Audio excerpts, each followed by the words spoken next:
Hey everyone, how's everyone doing? Fire, air, water. The four nations once battled for balance, but now they move to a new rhythm. Decades after Avatar Korra bridged spirits and humans, the world evolved. Fast. Spirit tech lace the street, benders ride sound waves and skate flame across chrome. The Earth Kingdom builds sky towers of crystal and base. The Fire Nation pulses with fashion and protest. Water Tribe remixes tradition with soul. Air Nomads groove through the clouds, preaching freedom and funk.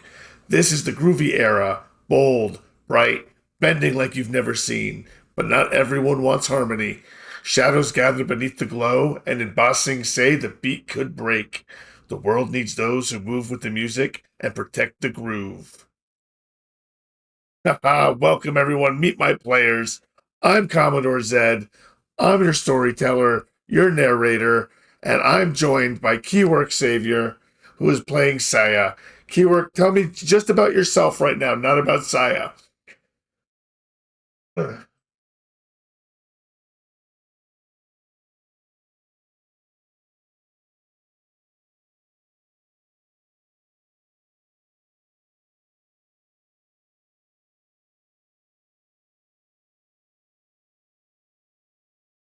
Fantastic. That brings me to Ellie. Ellie, tell us about yourself. Keywork is muted on stream. Well, let's fix that real quick. That's unfortunate. You know why? Oh, my bad.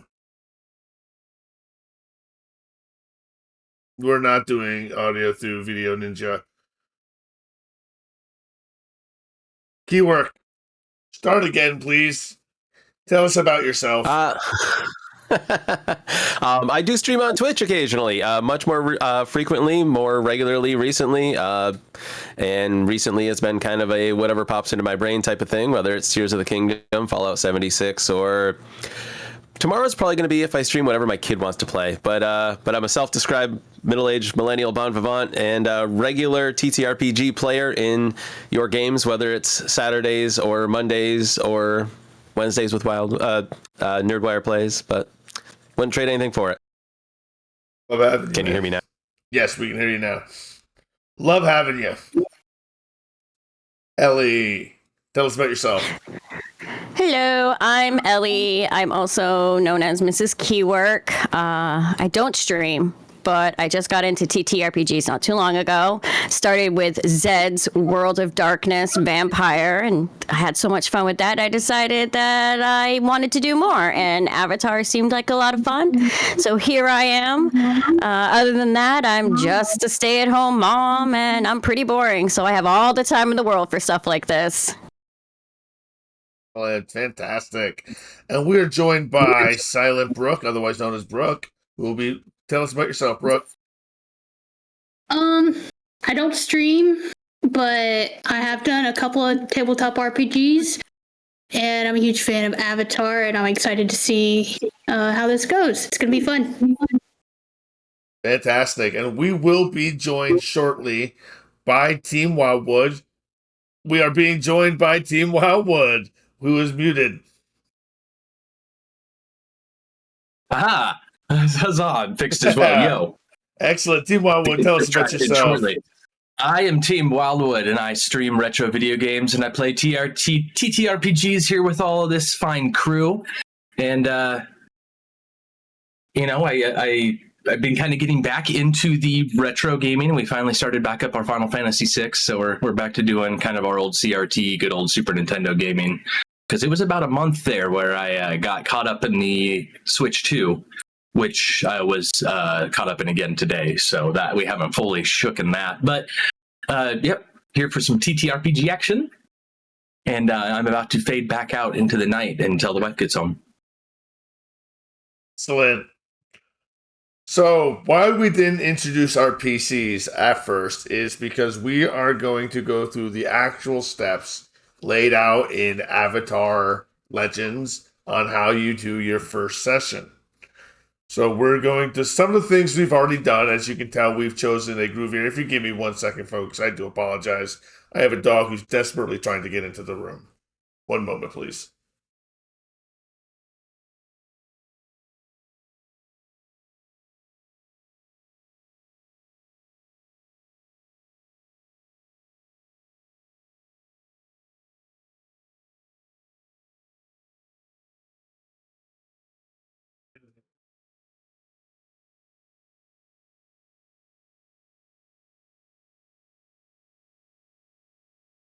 All right. So, as I said, we're going to follow the guidelines to Avatar's. Well, okay. Oh, there he disappeared for a second, but he's back. Fantastic.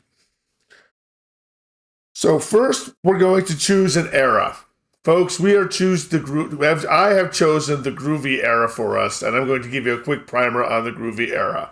50 years after Korra, the world has moved forward. It's gone through its tumultuous times, and now it moves to a different beat, a groovy 70s style beat. Disco, bell bottoms, spirits everywhere. The convergence happened over 50 years ago. And now, things are different. The new avatar is Avatar Echo, Luli Meizhen. She is a pop star. She brings balance through music. She is not very well liked by the more traditional members of society. The White Lotus has some issues with her. She doesn't seem to follow. She's a little bit more rebellious, even more so than Korra was, in some ways. But in other, she's very overly progressive to their standards. To her and to the people, she's just with the times. She's with it, they're not. And that's the storyline of the era that we're going with. This Avatar is not into J-pop, she's into disco. She is a disco star. So our scope is going to be set to begin with in book 1. Our story is going to be set in Ba Sing Se. Now I'm going to ask the players if they want to broaden the scope or if they want to keep it in that area. So I'm going to start with Brooke. She's the real Avatar fan. I'd like to know what you think.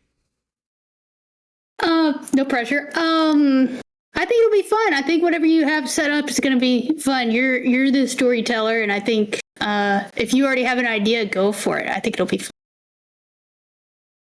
Also, I don't have a preference. All of it's fun.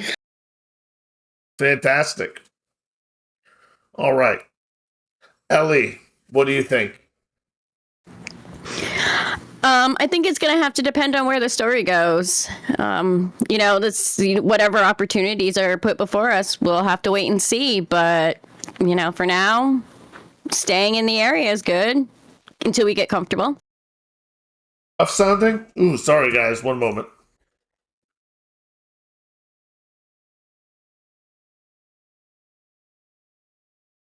Let me get some water.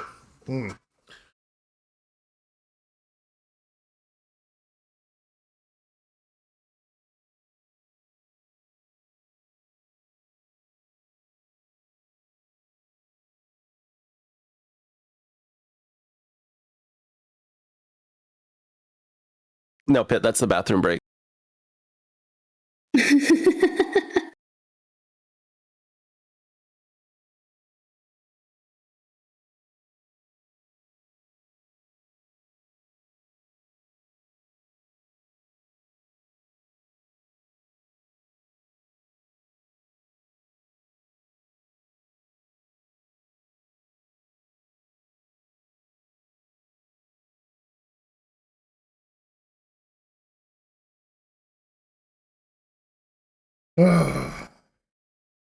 That's so much better. That is so much better.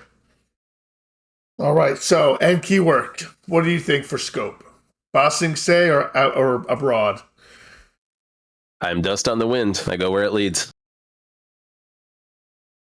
Fantastic. What would you like your group focus to be? Would you like to defeat a dangerous foe, protect a place, change a culture, society, place, or person, deliver something to somewhere, rescue something, or learn something? This is something we have to kind of decide as a group of what you guys want to do.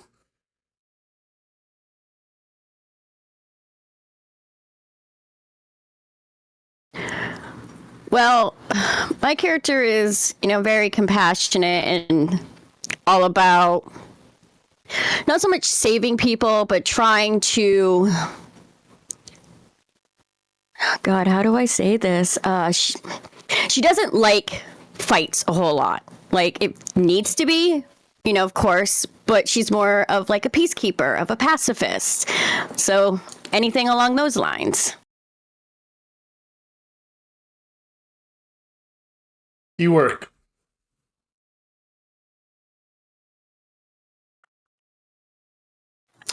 Sayo's responsibilities are providing aid and succor to the downtrodden, guarding nature from threats and destruction, and overthrowing tyrants. So, but anywhere, I mean, and he also cannot refuse an earnest request for help. So basically, yeah, he's looking for something to do. So I guess it depends on where the group lands.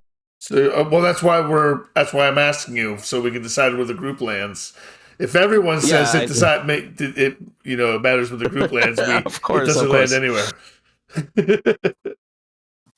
So you can find these options in Appendix C in the campaign creation worksheet. We're on page 110. Page 110. Brooke knows this book better than I do, apparently, right now. I'm relying on the appendix like no one's business. I vote to defeat a dangerous foe, although I cannot start a fight. Yay. That is absolutely fine, though. Brooke, how about you?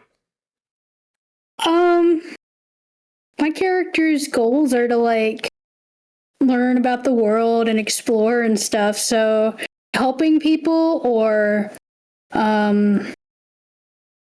delivering something or rescuing or learning those kind of ideas, but especially just being helpful in learning about the world or kind of where she would lie. Okay. So you want to learn about the world. Teamwork wants to defeat a foe. Maybe we could do both that way. We can probably get all three or all four into it. Kashi, what would you like to do? To protect people, the culture that they're in. It could go hand in hand with defeating a foe as well, but hers is, protection. Okay, excellent. And we'll get Wildwood's input when he's in. All right, so that brings us to I want to talk about your individual characters. We're going to go into the character kind of creation portion of this. I want you to tell us the playbook you chose, a little bit about your background, your personality, and why you chose that playbook. I'm going to start with Keyword. I'm going to put him on the spot first. I chose the icon for Saya Kudan. He is of a monastic wilderness background, and he himself is haughty. And he is from the new order of the Still Dune in the Zishan Mountains. I chose it. So the icon, basically, they represent some coalition, in this case, a monastic order, with a particular goal, and they are cultivated and sent out into the world to represent that goal. And the way I was originally, I told you I had an idea about, essentially they were trying to seek out the new, or for him to prepare the way for the Avatar. Basically, the way I want to look at it now is that they were looking to foster the new Avatar, and then since she presented otherwise, they changed what their order was to do, and that is to make smooth a peaceful world, basically. What was the last part that you asked? Why you chose it? I think out of all the options, I think the headcanon that I had for what I wanted the character to be, I think it fits best. I even actually, when I questioned myself the other day, I went through them again, and none of them seemed to grab me like this one. So, tell me about your the special thing on your character sheet. Yip. Tell me about your animal companion. You mean my saber-tooth moose lion? Nice. So they wait. Is that what it is? Saber-tooth. Yes, saber-tooth moose Okay. lion. Yep. Okay. I kept second guessing it because it's so preposterous. But anyway, they live in the southern forests of the Earth Kingdom, and he went on a whatever you want to call it pilgrimage. Not a pilgrimage, but anyway, a journey to procure one, and it is very large and rideable and can be rather fierce in battle. Oh, and her name is Bossa Nova. And unlike real world moose, the females do also have big antlers. Excellent. Ellie, tell us about Kashi's playbook, a little bit about Kashi's personality, why you chose that playbook. Well, Kashi is an idealist, and that's the one I picked, the idealist. And I picked that one because at the heart of me, I am an idealist, and I'm so used to not playing characters like that. So I figured, why not kind of dig into that? So she is very compassionate. She's incredibly kind. She loves everybody. She's loyal. She can also be a little spacey, and she also has a really hard time with her anger. But that is something she is working on, especially since she, works with fire.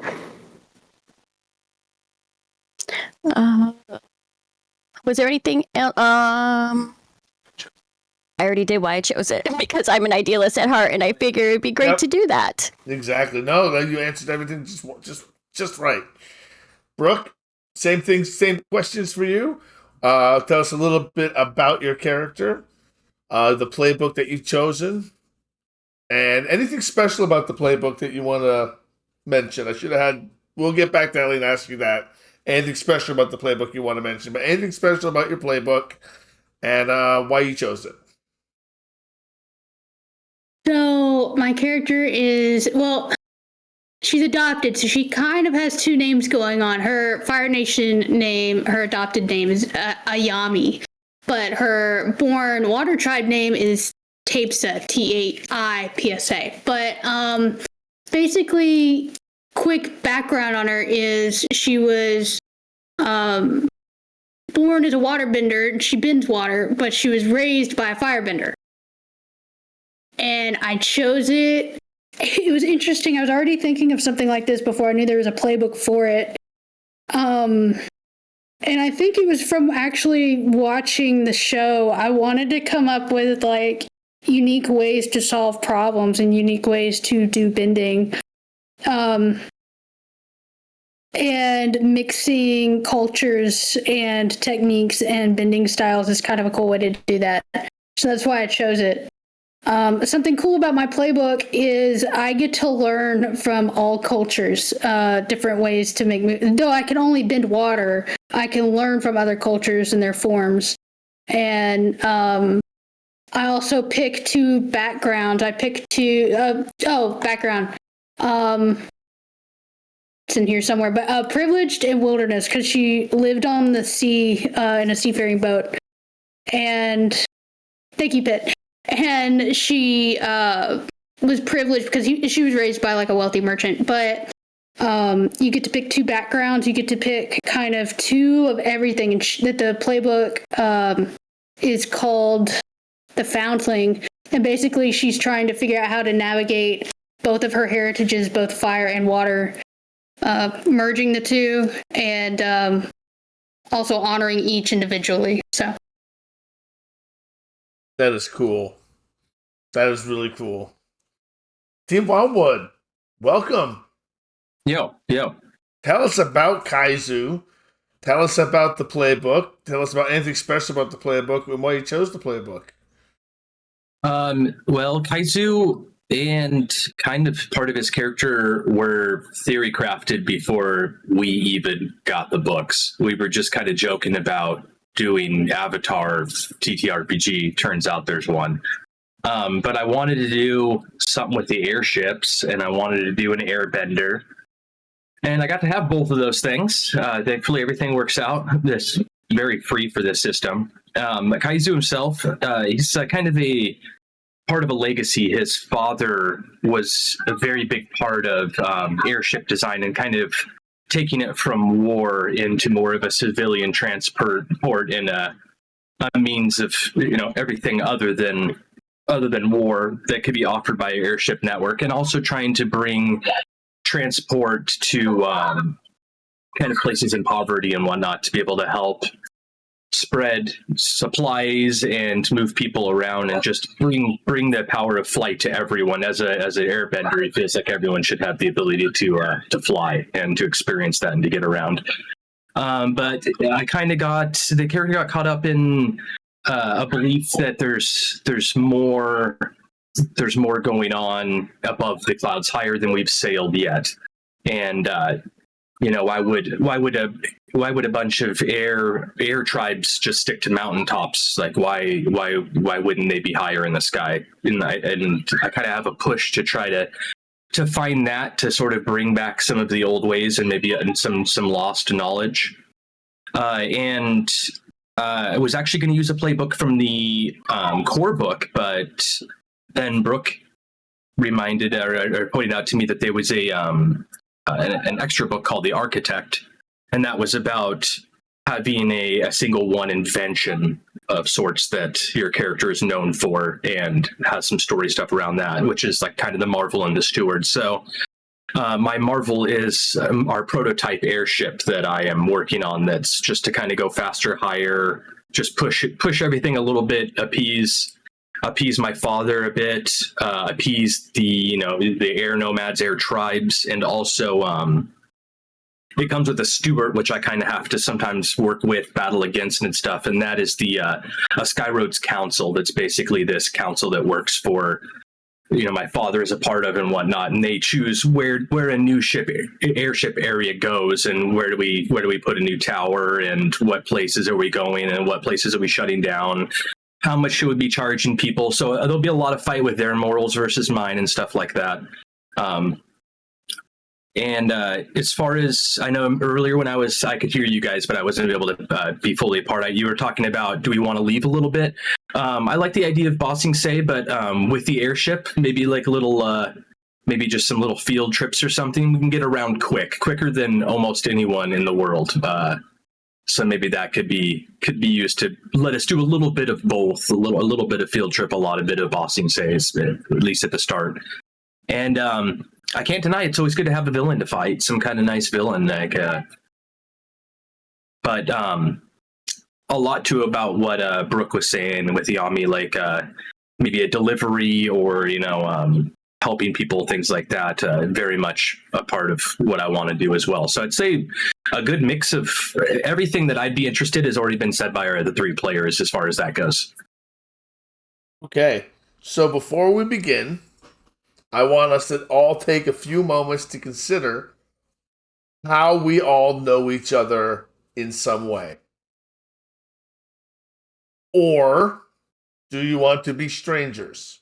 That is up to you. The inciting incident will bring you together regardless, but do some of you want to know each other?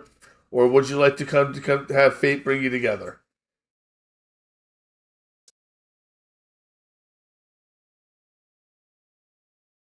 I imagine I'm a stranger. Okay. So Kashi was... So she was born under a rare comet, and so she was sent away because, she might have been like a bad omen. So her parents sent her away to live on a volcanic island until she was a little bit older, around 15, when she moved to the Earth Kingdom. And her and her group of people that she was with, called the Emberlight Circle, they like to pass, love and the message out through, kind kind of hippie ways with music and incense and herbals and stuff. So she might know people because she does, go out and do things. But I don't know. I mean, it's possible we met on the road north. What do you think, Kaizu? What do you think, Ayami?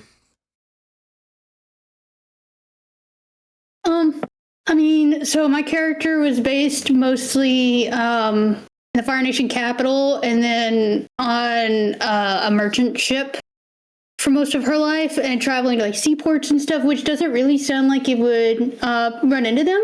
But also it might be more natural to meet everyone when we start for me. Okay, that's 3.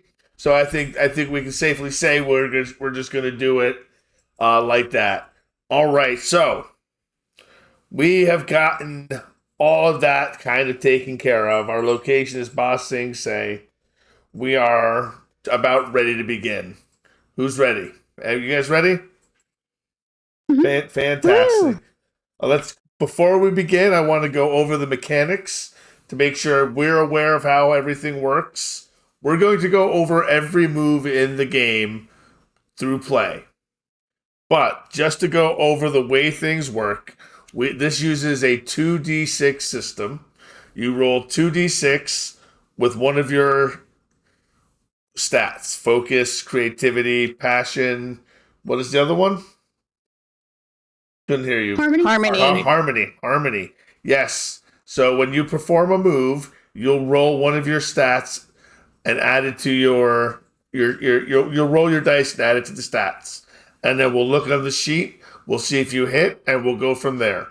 Everything is done based on the moves in the game.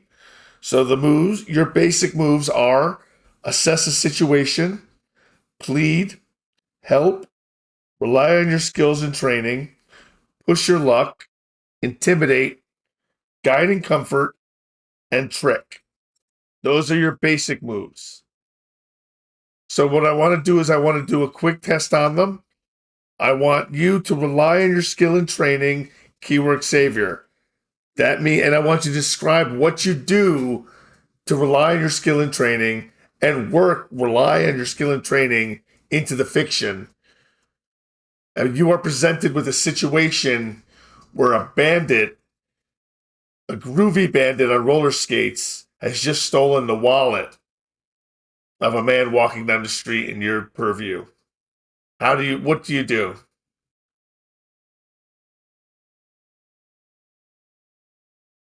Relying on my skill and training, I am going to take the slate board off my back and get a running jump off of some stone edifice and go after him using earthbending.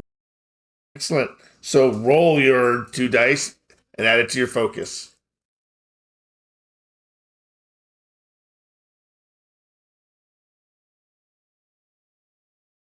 Fairly certain I succeed. That is fantastic. Yes, you got over a 10.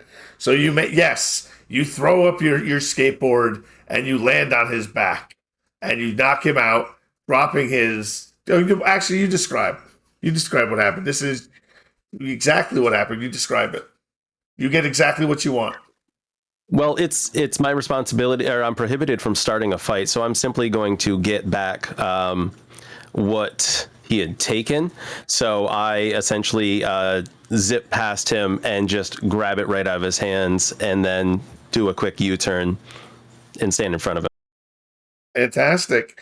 Ellie. 2 guards are harassing a young woman in front of a gate. She has a protest sign and they're harassing her. Of the basic moves that you see, which one would you try to get them to stop? Plead. She would plead with them. She would say, "What are you doing? Why are you bothering her? Leave her alone. Like, can't you see she's just standing there with a sign? What is she doing wrong?" And then you would roll your dice and add your harmony. You would roll with harmony. Oh, that's amazing. On a 10 plus, they act now and they do their best until they act now and do their best until the situation changes. So you plead with them and they leave him alone. So you describe what happens. So as you heard, I pleaded with them, and I'm just so you could see it in my face, the passion that I have for this, that it's, please, leave her alone. She's not doing anything wrong. And as they walk off, I walk up to the girl and I say, I'm really sorry about what happened. Hey, let's see what else we can do for the protest besides this sign. Maybe we need to think of a different way. The guards back off. They grumble a little bit, but they see the wisdom in what you're saying, and they just sort of back off and they take their post again. Excellent. That's a great role, and that's the point of all of this: is we are the fiction. We're contributing in a fiction together. We will get into what a combat exchange is shortly. Once we get in the game, we'll do that one. We won't do a sample one, but Wildwood, right now, you are in a situation where you were in the boardroom and you need to get past the security guard to get into the research and development center. Which basic moves would you use to do so? And tell me, and work it into it. I think I would use the trick. Being how far up I am in my connection with the Marvel and the board, I would simply explain that I had permission to be moving through currently, and I just need him to step aside for a project that we are currently working on. All right, I'll have you roll with creativity.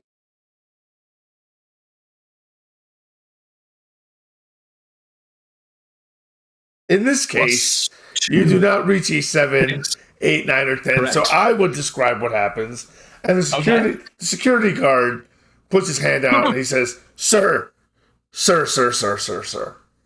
You do not have access to R&D. You're going to need to come back at another time, sir. I will go ahead and get those papers. I swear I had them on me. I will be back. All right, so the only time, and then I could make a move. I could make a GM move, which would be, where'd they go? I will find them. It doesn't matter because I don't need them right now. I would make a GM move, which I could make the situation worse. I could introduce violence, which I don't see a purpose to. But there are many different GM moves I could introduce, and I've got them right here. And we will, okay. So, next, Brooke. Ayami comes into a situation where a water tribe member and a fire tribe member are arguing amongst each other over a land dispute of all things. One of them, they're in the Earth Kingdom, but they're arguing over a parcel of land they both say they own. Do you intervene, and if so, how so? With which move? I would like to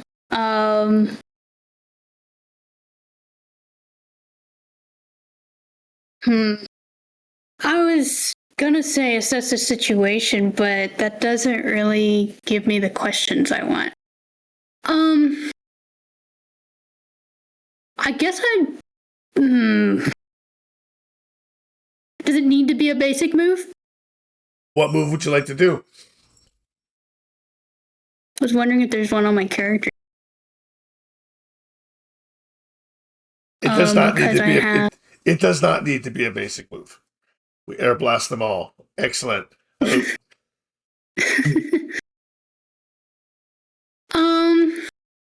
Let's see how this works. I would like to try. I don't know how it would work because I'd want to relate to. I would want to talk with both of them, right? Because they're both involved, but they're on opposite sides. I like to try cultural bonds when I try to connect with an NPC via a shared culture role with heritage. Fantastic. Nice. So one of them is water bending and one of them is fire bending, but I don't know how it would work with both of them, and I don't know what like, I don't know why each one thinks they own the land yet. Unless I could get more information first. Can I get more information first? Like, hear why they both think they own the land? You can ask, of course, you can always role play and ask questions, and we find out they both have a good claim to the land. They both bought it from a shady man who may not have owned it in the first place, but they both have land claims to it. So you have to decide who deserves it more. One of them has a family, one of them does not. But it's up to you to make to guide and comfort. I would say guide and comfort. I just gave it away what I thought the answer was. Guide and comfort, but you can use anyone that you wish. Trick, lead, help. See, I'd like to use logic and just like go to whatever office actually keeps track of what land is owned by whom, and like actually find out first of all if the shady guy owned it. And then if he owned it and sold it to both of them, I guess they'd both have it. And do you rely on your skill and trainings and your pedigree to do so? Yeah, I guess I would still do cultural bonds to try to get them to stop being hostile. Okay, roll your cultural bonds. Okay, so it says I would roll with heritage, which is at 0 because that's my balance tracker, but then I would still roll the 2D.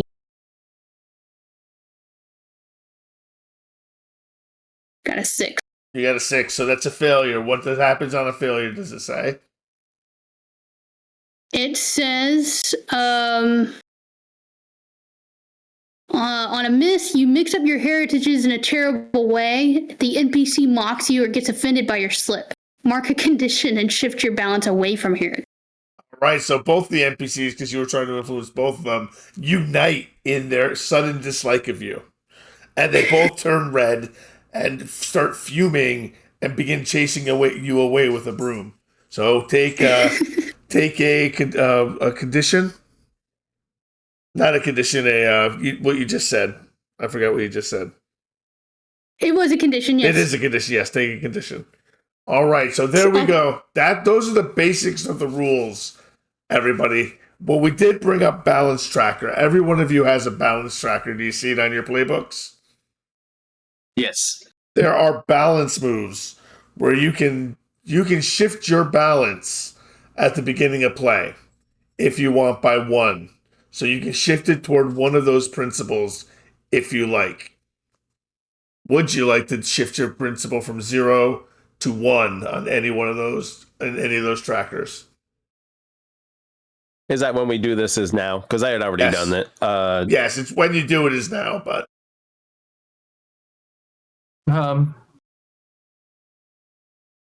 no.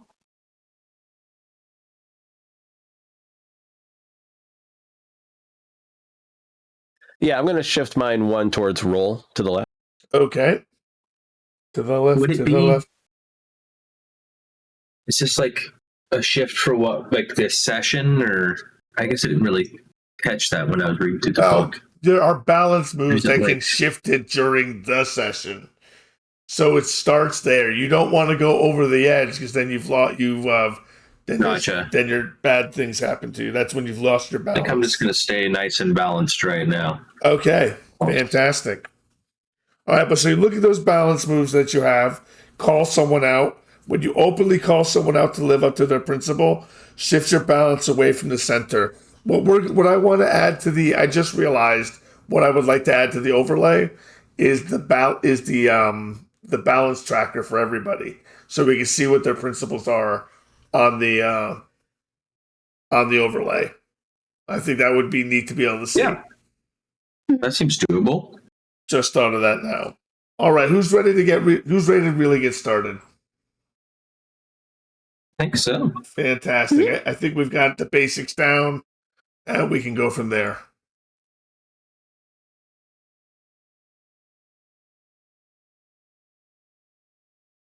A sweeping street-level plaza repurposed for the Spirit Harmony Festival, a fusion of bending showcases, open-air concerts, spiritual demos, and neon-lit food carts.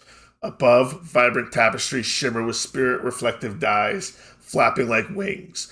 Crystal lanterns hang from levitating cables, pulsing gently with the bass of live band. A full band fusion act, blending traditional Earth Kingdom instruments with Fire Nation synth beats and Water Tribe throat singing, grooves from a floating lotus stage, spirit butterflies dance in the air drawn into the vibrations. Benders perform crowd-pleasing routines on color-lit skates, launching ribbons of fire and waves of sound across skating platforms. Flower-wearing dancers spin on marble discs. Airbender kids toss glowing rings back and forth in timed rhythm. Festival staff wear pastel jumpsuits with chrome trim, and the scent of sweet fried radish and spiritberry tea fills the plaza. You, the companions, are stationed nearby as festival volunteers, performers, off-duty civic aides, or simply attendees drawn by the buzz. What are you doing here at the festival? Ayami, you go first.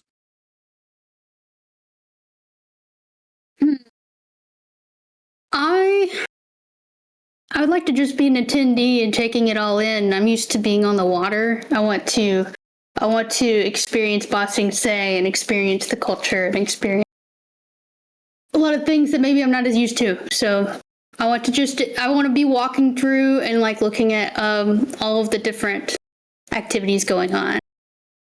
Fantastic. Currently. Kaizu, why are you in attendance to the festival? I am here to get down on some good foods, some good drink, and I'm a huge fan of the Avatar's music. And I'm hoping to get some awesome t-shirts, a little bit of swag, and maybe pick up some albums, some music. Would love to get to chat with her.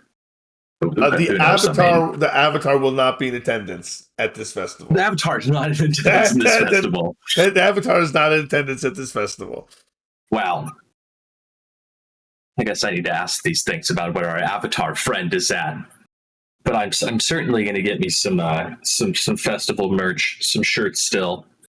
Some nice tie-dye shirts, some really groovy tie-dye shirts. Fantastic. Would be great to pick up. Excellent. Ellie. Oh, this is right up my alley. You know, all this wonderful music and bright lights, and it's so colorful, and and I'm just out there grooving with everybody else, kind of taking things in, but mostly just enjoying myself and acting as if no one could, run into me because, I'm dancing with other people as well. I love it. Keyword. I too was hoping to find the Avatar here. I figured that the festival would draw her, but I am rather agog at the size of the city and the amount of people here and the food, all the food I can get my hands on. You're all close to the center platform where Ba Sing Se's beloved Speaker of the Rings is scheduled to make an appearance. Luli Meizhen appears, gliding down a lifted garden path flanked by spirit-kissed orchids and petals caught in mid-air air-bending swirls. She's dressed in flowing robes of translucent green and silver, her face partially veiled, a crystalline amplifier floating behind her shoulder amplifying her soft voice to a warm crowd-wide hush. Harmony isn't stillness. It's motion without conflict, like music, like bending, like us, and the crowd goes wild. But just as Luli descends into the plaza to greet the attendants walking right past you, two figures emerge from the flow of the people. They're dressed in red and green full body suits with sleek black visors and chromed gloves. One spins and throws a capsule. Poof! A glittery smoke bomb erupts with a flash of pink. The other rushes Luli from behind, striking 3 precise chi points with shocking speed. She collapses mid-step, caught before she falls. What do you do? As you hear the click wrist-mounted devices with a zip-crack, whip fires upward. And I would like to pull the fan blade that I keep off of my back and whirl up a nice cone to quickly push away the smoke bombs so we could get visual on what's going on here. Hopefully clear it away quick enough that they're kind of caught unexpected with us seeing them. So you're going to rely on your skills and training to do so. Correct. So remember to say that when you're describing your move, which move you're going to do. That's what I was going for. So yeah, Yep. I'll start with that part. Excellent. All right. So roll with your focus. On a hit, you do it. Negative. I have no focus, so it's just a 6 straight up. Okay. Hey, bud, can you go back out to the living room? No. You whip around and you do the motions to push the air out, and you do. But unfortunately, you kind of create a vortex and spread it out a little bit further, making it even harder for everyone else to see. What does anyone else do? Can I assess the situation? Yes, you can assess the situation. Roll with creativity. Papa doesn't need it. Can you please leave, honey? Nope. I'm oblivious. Exactly. As the smoke covers your eyes, you are completely oblivious for a moment. Brooke, anything you want? What would you like to do? If I'm able to see the direction that they went, I would like to take some water. If there's like water nearby, like in a barrel or something, I want to slick the spot that they're running to make them slip and fall. So that would be relying on my skills and training. Right, roll with focus. Okay. So. Oh, I did one. Well, there's a second one. So that's 7. What's your focus? Focus is -1, so 6. All right. So as you begin, you make your motion, you perform your action, and the water hops out of a nearby barrel and goes to splash the ground in front of them, and you notice just too late that they're not running away. That click whap that you heard. Wrist wires fire upward, anchoring to a festival drone, beginning a skyward jank toward a waiting monoglider above the stage canopy. The crowd erupts in panic. Music crashes. A child's earring spirals into smoke, and a roller bender hits the ground with a confused yelp. What do you do?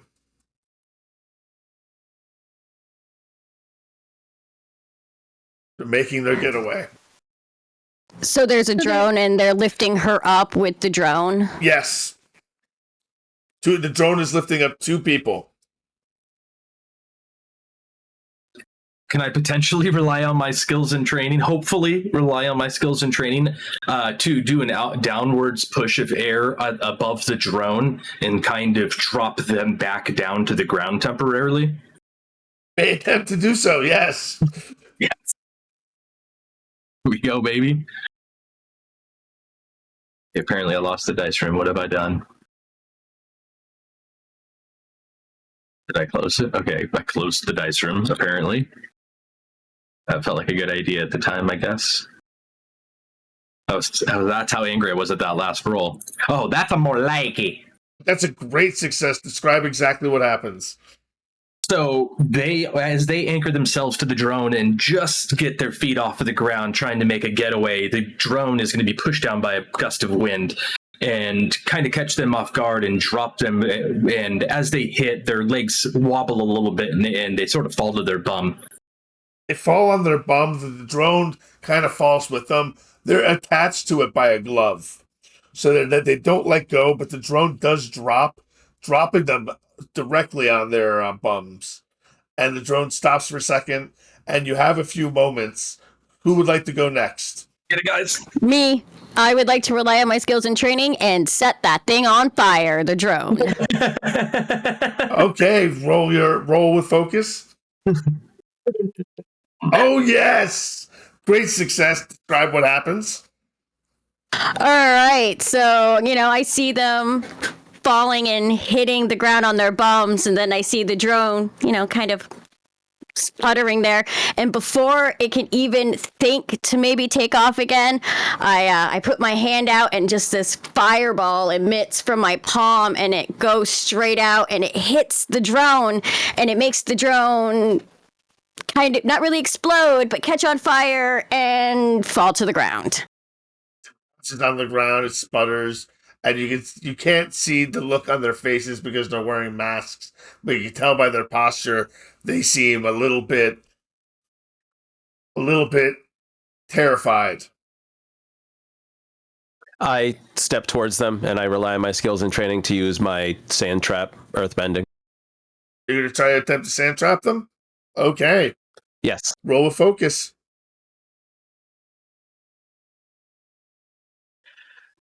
So that's an 8. That's an 8. Excellent. All right. So you may accept these consequences or mark 1 fatigue because you do it imperfectly. You managed to build up a cage around them, but it looks like they'd be able to escape through the back. You can either mark a fatigue to make a bigger cage. All right, so mark a fatigue. All right, so you have them both captured. Yep, and they are both impaired. They're both impaired, yes. So I was going to say on my success that I step towards them and the ground beneath them just opens into swirling sand and captures them up to their neck. So, but I'll just take the fatigue for that. Okay, that's fine. That's perfect. I love it. Sorry about that. I should let you go. I got to learn the system too.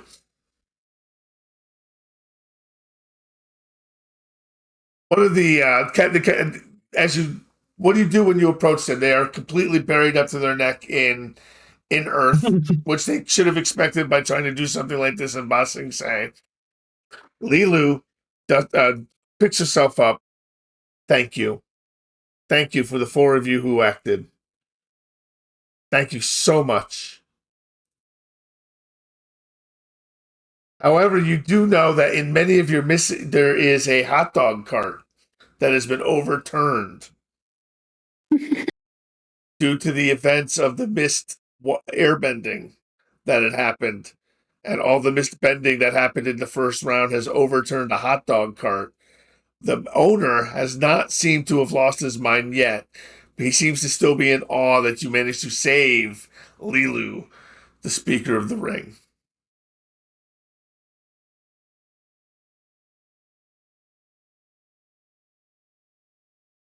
I cannot deny a request for help, and it seemed, well, no louder request than being taken away. Absolutely. I agree with that. Are you okay, ma'am? Well, you didn't just protected me. You protected the movement. She puts her hand up and she says, "Come with me. The 4 of you, come with me." Whoever sent them wasn't just after me. They were trying to send a message. I don't know who I can trust, but you two came to my aid quickly. Perhaps I can trust the 4 of you. I'm Lilu, the Speaker of the Ring. I'm the head of the government of Ba Sing Se.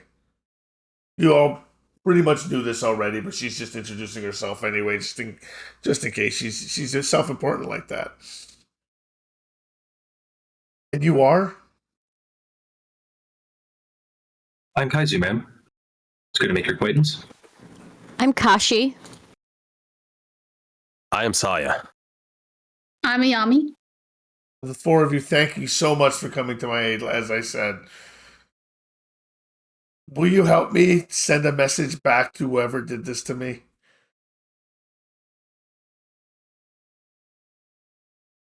Of course. What would you like us to send? I cannot start a conflict. But the conflict's already started, my friend.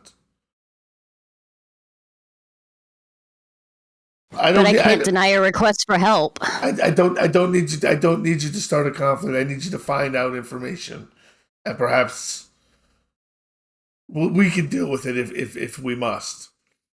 But I need someone who is not connected to my government to find out exactly who kidnapped me. At least we can start with Can you at least start by helping me interrogate the people you've captured? I'll do what I can.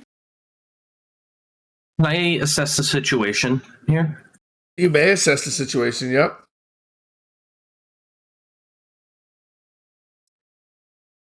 Six plus my 2, so 8. 8. So you may ask one question. Yes. Who is it? Just you that is in danger here?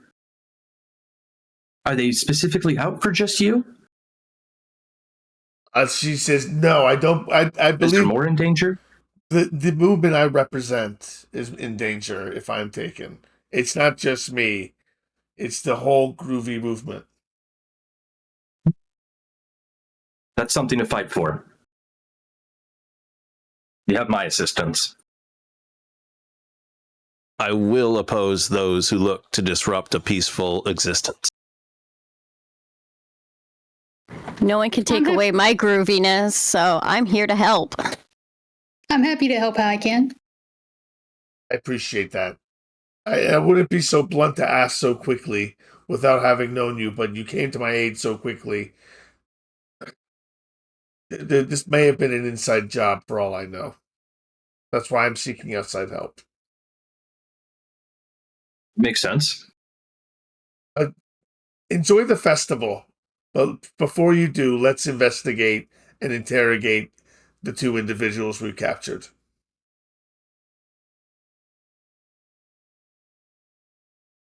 I will assist you Agreed. with that. You notice that two earthbenders in green uniforms, green bell bottoms with flared collars, lower the earth that you've trapped them with and place them in earth cuffs, metal earth cuffs, clanking them in, and they carry them away, and they ask you to follow them.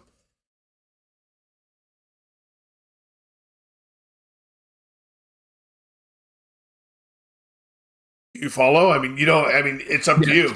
All right, you got to tell me what you guys do. Okay, I will at least. I follow at the I'm back. following. excellent. As you enter through the palace, you walk up through the stairs, the same garden path that Lilu took to descend. It's massive. Ba Sing Se has been under construction for years. It's been much of the hovels that you see in the, not hovels, but much of the smaller buildings you see in the artwork right now of Ba Sing Se has been replaced with larger high-rise buildings and bigger apart. They are, instead of building out, they are building up in Ba Sing Se, is what they say.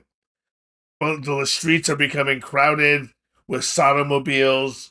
There was smog, but recent initiatives have brought the smog levels down to reasonable levels within a city, in a metropolis so big. Neon lights light the sky. Music fills the streets. The old divides of Ba Sing Se, with the lower class living in the outer rings, the middle class living in the middle rings, and the elites only living in the inner rings, has relaxed quite a bit. But the walls still stand. As a matter of fact, they've been repaired over and over. They still can't seem to bring them down, even though the current regime, led by Lilu, promises that one day they will bring them down. It just hasn't happened yet. You're brought into the government building, and the prisoners are brought into a cell, and you are brought in after them. Two earth-bending guards man the door, and they wait patiently. They keep them in their cuffs in the cell.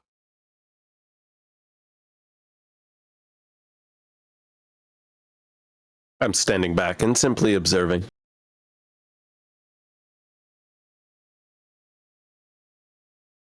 Did Lilu come with us? No, she did not. Lilu did not come with you. Okay, so we're just supposed to start asking questions? You're supposed to interrogate them however you see fit. I want to ask them why they attacked her, what their motives are, what they want. They're still incomplete. Their outfits. They're still wearing their masks. They're still in complete uniform. They haven't been. No one's taken anything off them, so they don't say anything to you when you ask them. I would like to take their masks off. All right. So which one do you take off first? The left or the right? Taller one or shorter one? Shorter one. You pull the mask off the shorter one, and it is a spiky-haired young woman. She looks like she's probably of the Earth Kingdoms. maybe a local to Ba Sing Se. She has a slight scar above her right eye, and she just kind of grimaces at you through her dark eyes.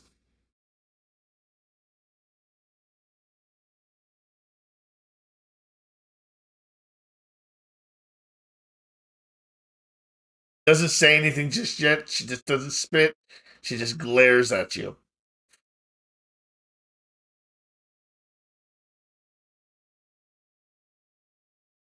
Would in this situation would assess the situation, sort of force a question from them? No, Is that the idea also of that, or is this different than?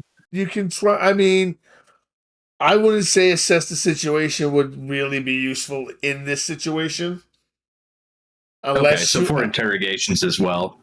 Well, no, I mean, yeah. To get information, you know. Well, the baby. I mean, I guess you could.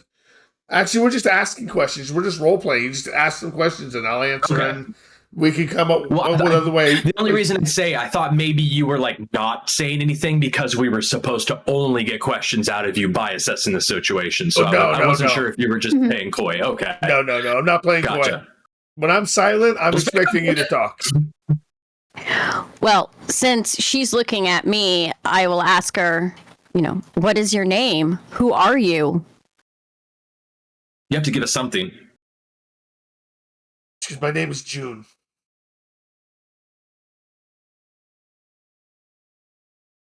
Okay, June, what are you doing here?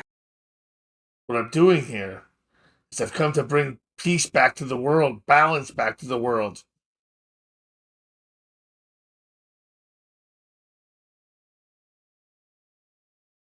It's attempting to bring balance back to Ba Sing Se by any means necessary.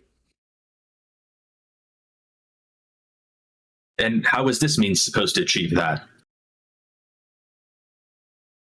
You could have hurt innocent people. No one was going to get an open festival area. How do you know that? How could that possibly be? Drones flying around, anchoring. Come on. Everything was going. Everything was going smooth till you got involved. We got involved at the very start.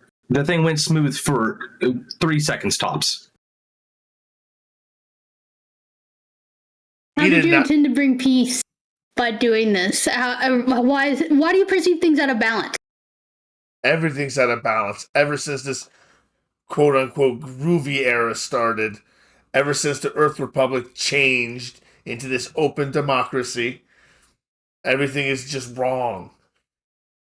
Everything is groovy, man. Look around. You don't need no quote-unquote. Standing with his eyes closed, Saya simply says, "There is no peace that is worth having by any means necessary." Especially kidnapping. Do you really think that kidnapping her is going to bring balance? There's always somebody else. Well, our part of the plan was just to kidnap. We don't know what the rest of the plan was. She stammers as she says that. That's kind of silly, don't you think? Wouldn't you want to know the whole plan before you say yes to a kidnapping? Of decentralization. We only know our own parts of the plan. A rash spectacle, an attempted kidnapping amongst a festival of benders. Who told you you're part of the plan? Who knows who signed all the other parts? She kind of like squeezes her mouth shut and does not say anything. Can I remove the mask from the other one? Yes, you can. You pull it off, and pop that off. It is a long-haired young man, a waterbender, not a waterbender, from the Northern Water Tribe. Long-haired, dark long hair, and he whips his hair around, and he humps at you. All right, enough of that. You have anything to say on this subject? Glory to the chrysanthemum. And he bites down on the back thing, and he just sort of falls over. Whoa! Can I use my skills and training to try to like use an air cushion, catch his fall? Yes, you may. You can't cushion him from cyanide. Oh well, he's not going to die instantly. Hopefully, he doesn't need to take a blow to the back of the head. I definitely cushion him. As he falls. Well, yes. Describe how you cushion him.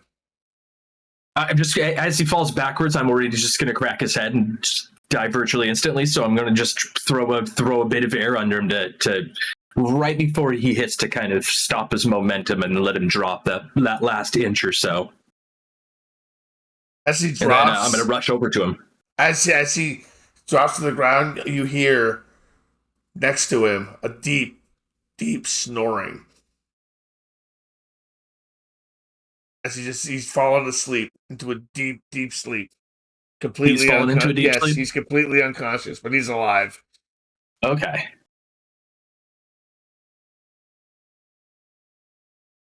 I'm going to look back to the other one and what are you guys doing? What is the cause of this? She looks at you. She looks to the left.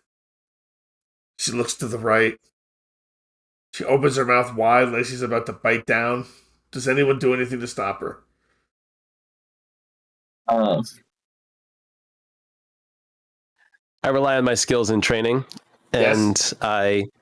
I'll roll for it before I do what I do, I guess. Yep, and then if you succeed, describe.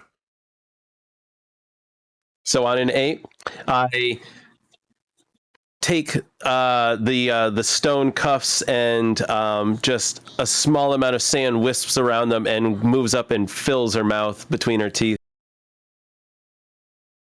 As she goes to bite down, and sand just sort of pours out of her mouth, cushioning the blow.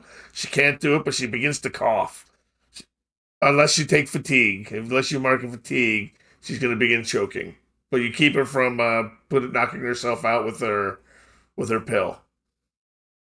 Because as she just gets that lovely grittiness in her mouth for forever. Because as she's spitting out I'm okay with that. I'm okay with that. She can't talk yet, but she will. As she keeps spitting and sputtering, and a false tooth, the false back tooth, spits out, and a little bit of gas poofs. And then she stops, and she kind of like falls to her knees, and she's just coughing, and she finally stops. Just, what do you want to know? You know what we want to know. We've been asking you questions this entire time. You're gonna have to be specific. When do we use moves? You've been using moves. Oh, okay. So these are in addition to that. Oh, I see. We've been using the basics. Can I use one of my my playbook moves? Yeah, which playbook move would you like to use? Well, do you have a plan when you watch someone discover their goals or intent, roll creativity? You may learn 2 of the following, plus 10 plus, you may learn 3 of the following. Yeah. Okay, perfect. Sure, yeah, absolutely. This is another one of those that didn't explicitly say whether you use it on friendlies or use it on enemies, but it seems like they didn't say. Okay, so what are the questions? 3 of the following. I want to learn their immediate goal, their most pressing concern, and their long-term investment. Okay, their immediate goal was to kidnap the Speaker of the Rings and to bring her back to a warehouse in the Inner Rings. Okay. Long-term investment was they were going to use her kidnapping as a rallying cry for the rest of the movement to rise up and start a revolution against the Groovy era. That old chestnut. That old chestnut. Okay. What was the third question? Their most pressing concern. Their most pressing concern was getting away. Oh, which they did not successfully pull off. I did not just read that I just now read that on a miss. I actually give away some of our own information. That was a little riskier than I expected, but okay, we were good. We were fine.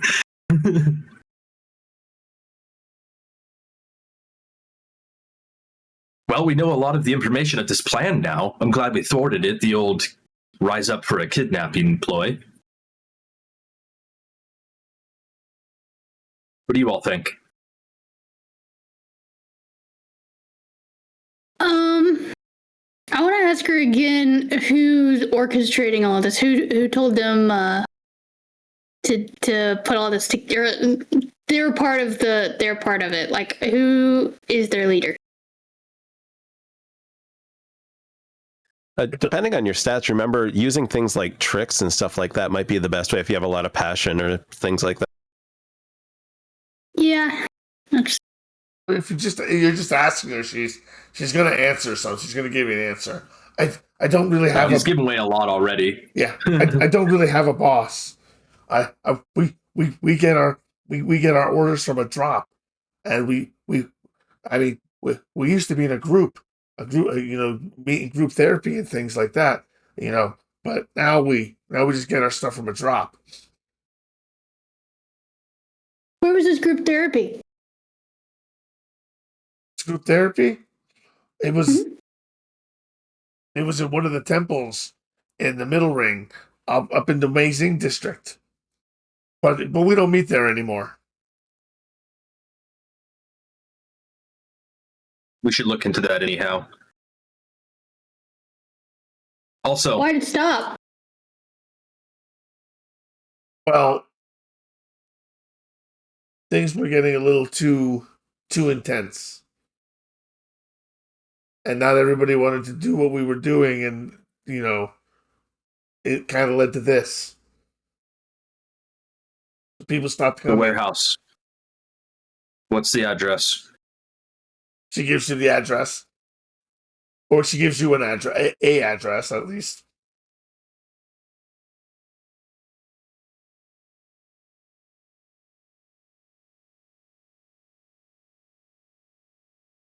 I would hate to cut our time short at the festival, but we definitely have two locations that I believe we should check out. Which would you like to check out first? The warehouse. I'm 'Cause they're unsure. expecting them. That's a good point. So they're That is be good. arriving any people time. there. We should discuss this outside of where she is. You will remain imprisoned here. Does your colleague need assistance?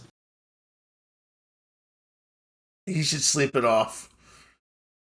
We were given these just in case we were captured, so we couldn't answer any questions, but I don't think I need a nap that bad.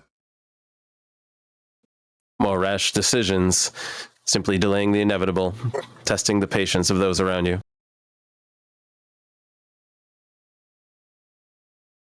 I say we depart. Agreed. That I'm note, ready. we're going to take our 9-minute break right now, and we will be right back. Hello, everyone. Welcome back. Welcome back to Avatar Legends, the Groovy Era, Book 1, The Groove.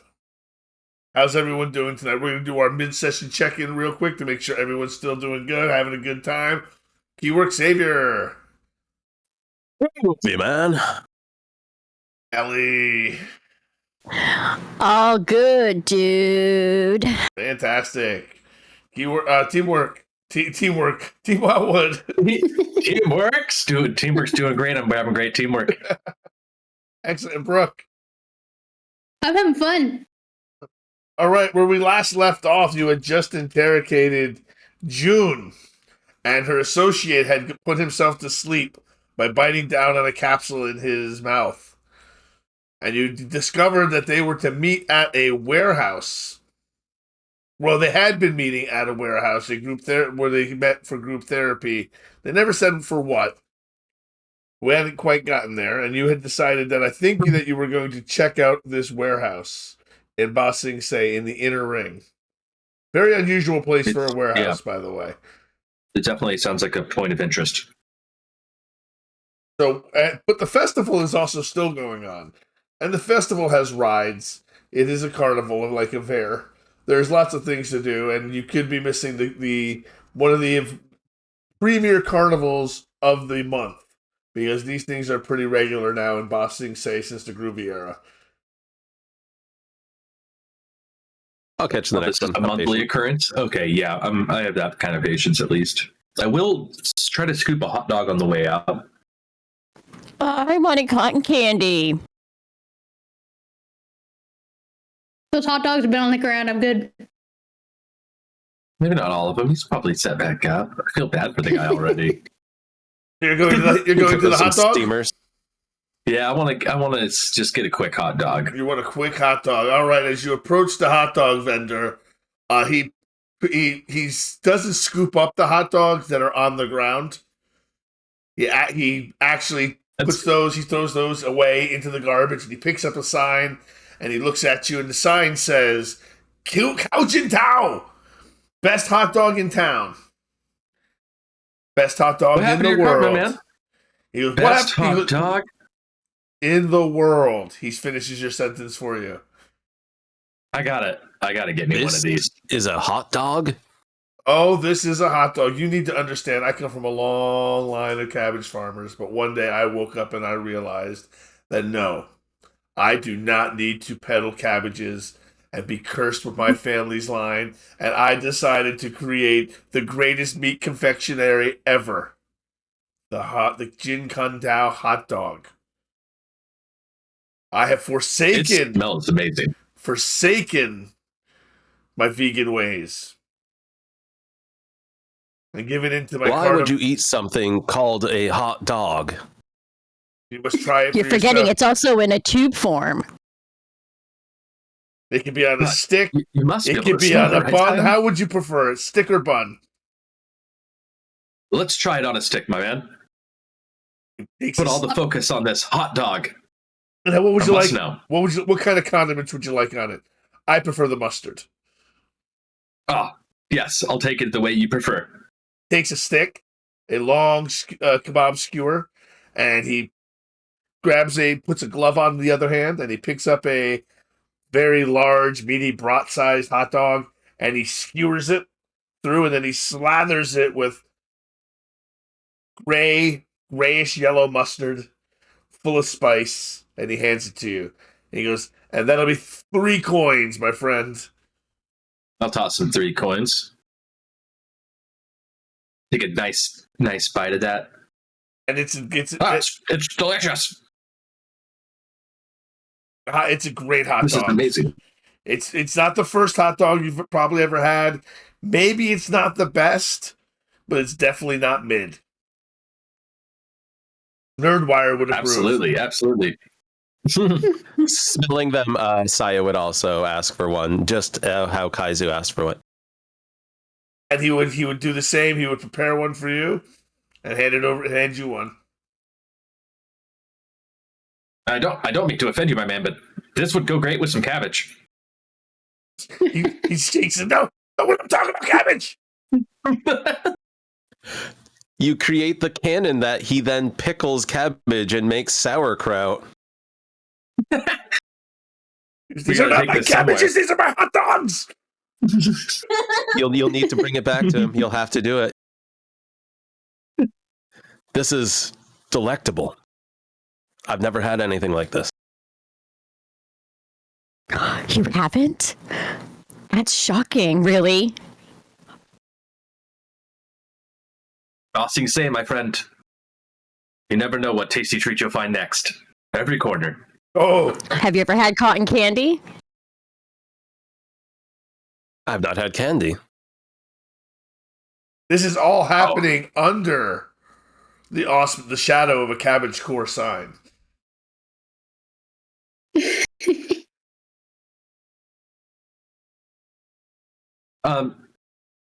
Where's the mayor, governor, whichever it was, the speaker of the circles? Speaker of the rings? Speaker of the rings. The speaker of the rings. She has gone back.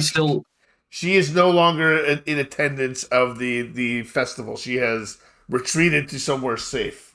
Would you like to go find her? I thought we were on our way to the warehouse That's what I thought you were too. before we got waylaid by hot dog. Yes. Yeah, the hot dogs caught my eye.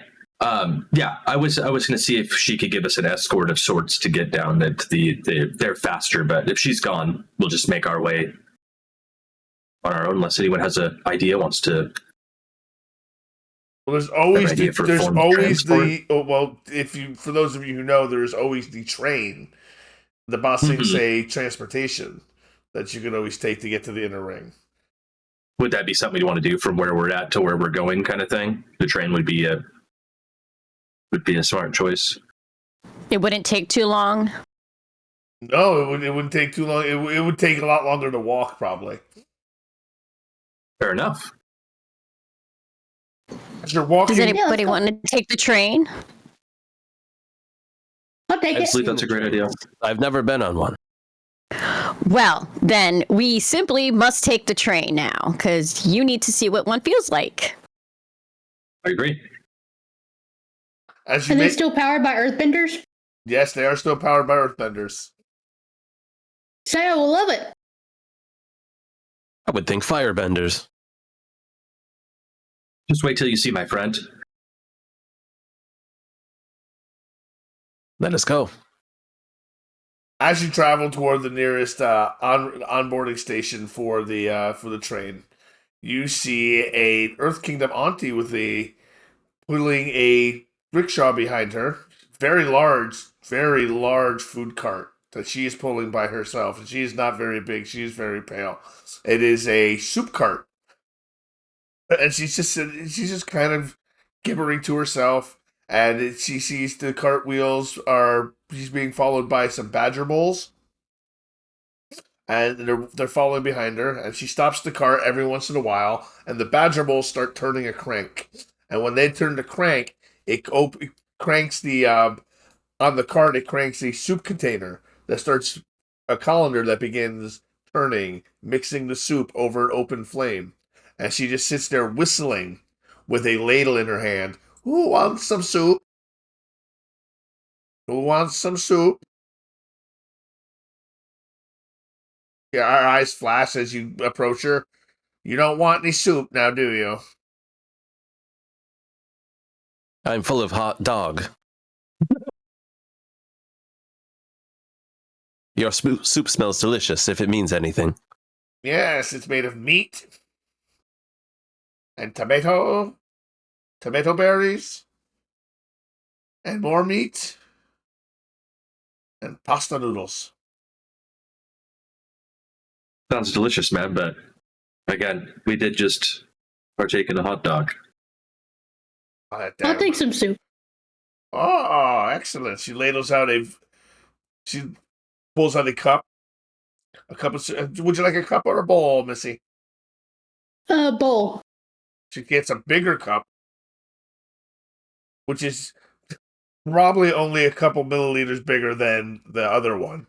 But it is bigger. It looks bigger. And she takes the ladle and she ladles out a bowl of soup and she puts a spoon in it. And she says, "This is for you. That'll be 4 coins, please." I'll give her 6. Why, thank you. Now, for this wonderful tip, you must ask me a question, and I'll answer it true.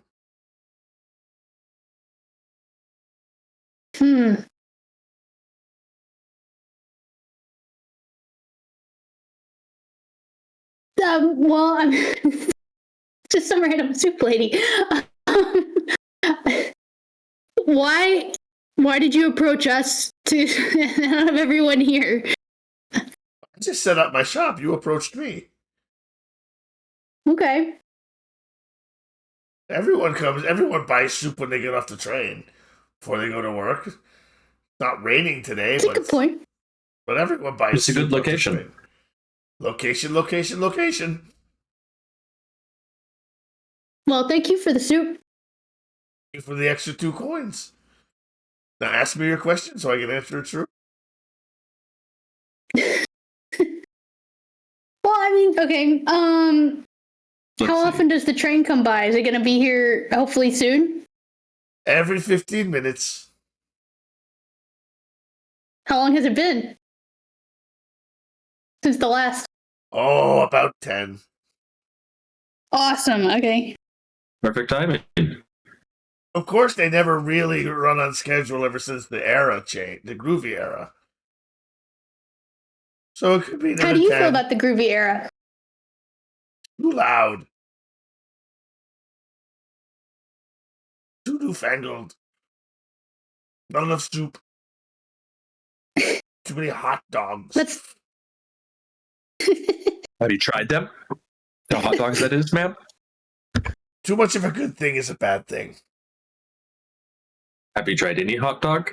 I've had hot dog. Need I say more? It was surprisingly good. Fantastic. You Excellent. should try to work some hot dog into your soup. What kind know, of the meat soup's already is pretty the good. soup?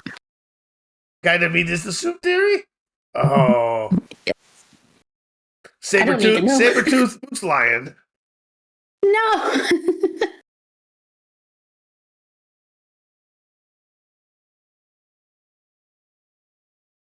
Well, Ayami quite liked it.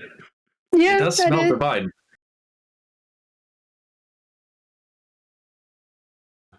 He doesn't believe her. Well, friends, the train should arrive in any moment, shall we? Let's go. And not quite on time, not quite late. Actually, a few moments early.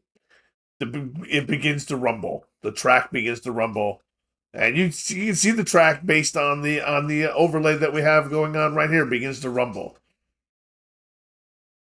as the train, not a train, but cars of earth, of stone, come barreling down the duct with earthbenders heaving and hoeing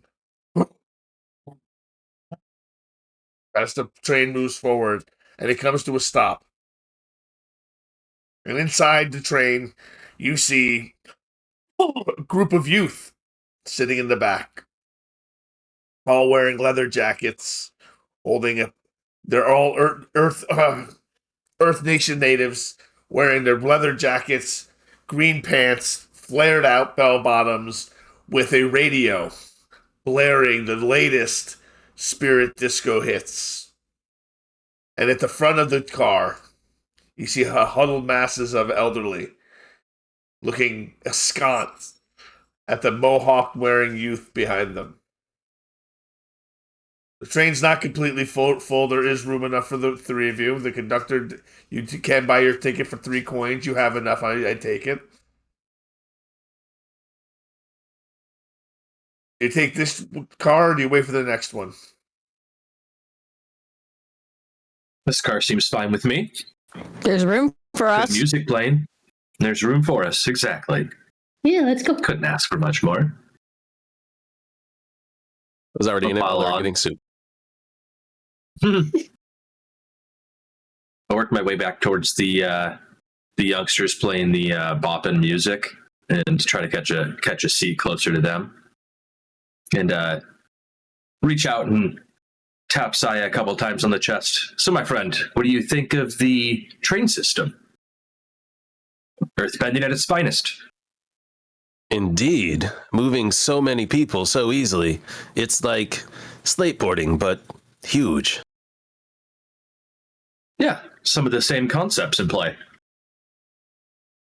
I'd like to see some tricks you could do mixing your earthbending with your boarding. When we have time. And a place suitable. Maybe I can make one out of ice and race you. Now that's something I'd pay to see. Love a I good would race. enjoy the challenge. One of the kids around you, as you've walked back into them, as you got closer to them and you sat down, you begin to notice they're a little bit rougher looking than they first appeared. There's a reason they were kind of scaring the elderly people. As you approached, you kind of sparked an interest in them, and you notice that they are not only are they Earth Nation natives, they are Earthbenders as well, and they are threateningly bending rocks up and down in a threatening manner, looking at you while they're listening to their thrash metal the spirit thrash, as they've changed it from the glorious groovy disco to some dark and dreary Earth Nation rock music. Can I assess the situation? You may attempt to assess the situation, yes. Yeah, I'd like to know what Saya wanted to do first before I go ahead and Yes, do that. go ahead. I was going to say that ignoring them, Saya continues the conversation with his new accomplices. So if you, I'll try not to break situation, conversation, but I peek over and I have a feeling about these guys. I hope, upon rolling some dice here. Yeah, that's not a kind of roll that assesses a situation. It's 6. So you cannot ask any questions. Negative. You're kind of oblivious. No, okay. There's no negative. Airbender. Okay. What is your name again? Kaizu. Kaizu. Pleasure Tensai. To meet you. I am Saya. Pleasure to meet you as well. I am of the Order of the Patient Dune in the southern desert along the Shijun Mountains. And you are Firebender. What is your name? Kashi. And where do you hail from? I hail from the Fire Nation, but, an island in the Fire Nation. I understand the Fire Nation is all islands, so I guess that fits. You said ice. You are dressed like the Fire Nation, though. What is your name? I'm Ayami. I am a waterbender, but I was raised by a firebender. Mostly in the Fire Nation. Wondrous. And you make ice with your water. Ice, steam, yeah. It's a form of water. I can manipulate it. I'm going to assess the situation. Okay. Get it. That's more like it. All right, ask your questions. So how threatening are they exactly? All right, so, here are the questions you can ask. Right. Who or what is the biggest threat? What hero can I use to blank? What should I be on the lookout for? What's my best way out, in or through? And who or what is the greatest danger? And you got an 8. What's your creativity? It's a 0. So you got an 8. So you can ask one of those questions. I get one question. Yes. Kind of toss up between who or what is the biggest threat or who is in the greatest danger. I guess I would say who or what is the biggest threat in this situation right now. The biggest threat is that was the one I wanted to ask. The biggest threat is the largest of the teens, and when I mean the largest, he takes up an entire seat to himself. The only reason he looks like a teen is because he has a complete baby face. A complete, absolute baby head on a massive, just large body. Would you say the noise they're making is interfering with our conversation? A little bit, yes. Okay, I'm patient, so I don't want to act yet. And they begin pinging a rock back and forth off of your head, Saya.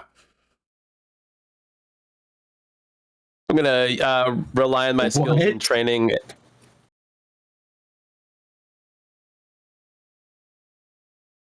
So with an 8, any of the rocks that are up in the air that they're using, I just crumble to dust. Okay, so you got an 8 with your focus? Yes, sir. Nice. Excellent. All right, so you crumble the rocks, but you do so imperfectly. So some of the rocks fling, but you actually deflect some of the rocks back, and one of them hits Kaizu between the eyes. Not hard, but just a quick doink, and the teens start laughing in your general direction. These teens, trains, they push it in town. Think that they just own everything. With intimidate, is it something just like saying, hey, you stop it? Would that be some sort of intimidation, or has to be a little bit more involved? I think it's going to have to be run to do it, be a little bit more involved.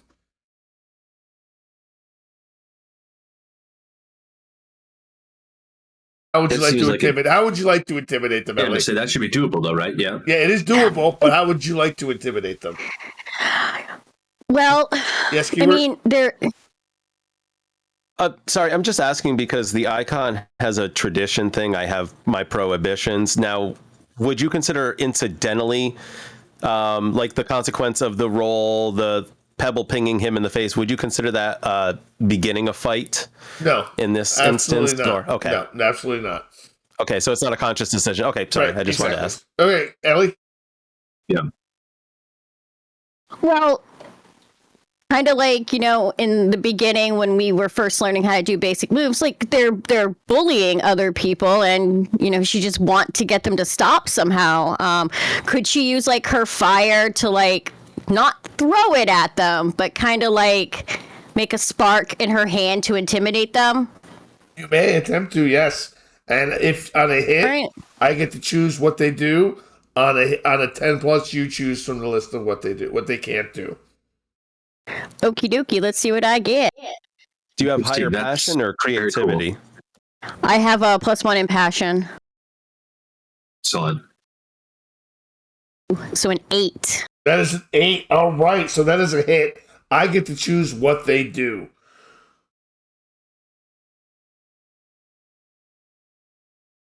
Oh wait, there was also another one, so I also have another. It was +2, not +1.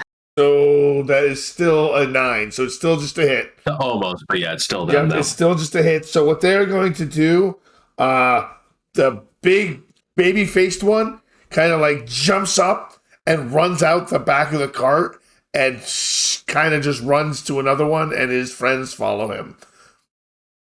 They run to escape or and in a few moments later, they come running back with 4 more teens.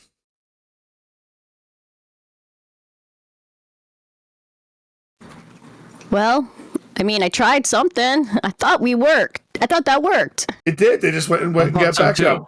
You did. They just went and This got back isn't up. good. Can I do another assess the situation? Yes, you may. Oh, that's a Okay, good so that's one. going to be 11. Yep. Okay, so you No, may actually ask 12, actually. Yes, +1. So you can on a +10, you can ask 2 questions and take a +1 ongoing when acting on the answers. What are your questions? Okay. What should I be on the lookout for right now? And once again, who is the biggest threat? Has that changed? The biggest threat has not changed. It is still the very large teenager with the child's baby's head. Perfect. But now there are 6 teenagers and 4 of you. And is there anything I should be on the lookout for? Does it feel like any of them are holding like a more lethal style weapon or anything like that? Or is it just a bare-fisted, bare-handed group of It is just teens? a barehanded. You're going to be on the lookout for any stone, any rock that they could. And the whole train is made of rock. Fair point. Fair point. Can I plead with the one that looks like the leader? Oh, baby face. I guess so. Do you want me to roll first or say what I do? Roll first? Roll first. No, say what you do, then roll, and then tell me if you succeed, what happens. Okay, so I would like to ask them, hey, we just want to get to our destination. We're not looking for a fight. We just kind of wanted things to calm down, and that's not what's happening. But could we please, just kind of get to our destinations peacefully? Go for it. Roll with the harmony. All right. Let's see. There's the roll. So that's 8, and then I have +2, so it's 10. 10. On a 10, they act now and do their best until the situation changes.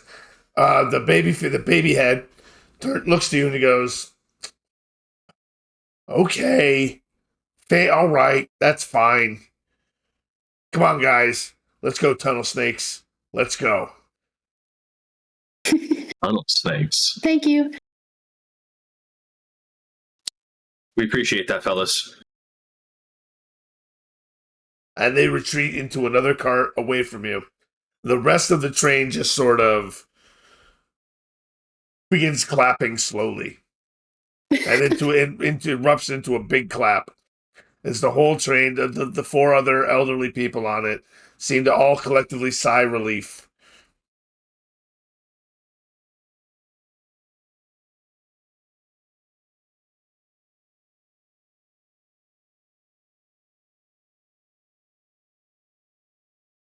Well, I'm glad we avoided a possible intense conflict. They sure I looked as applaud if they you wanted to for fight. dissolving. That was a great job. That's a problem we have here in Boston. Say these teens again, like I said, they think they just own everything, bully everyone. It has certainly been a consequence of the new Groovy era. Damn kids. You did well restoring peace to the train. Very well done. Thank you. Is there perhaps anything else that you would like to share before we arrive at our destination?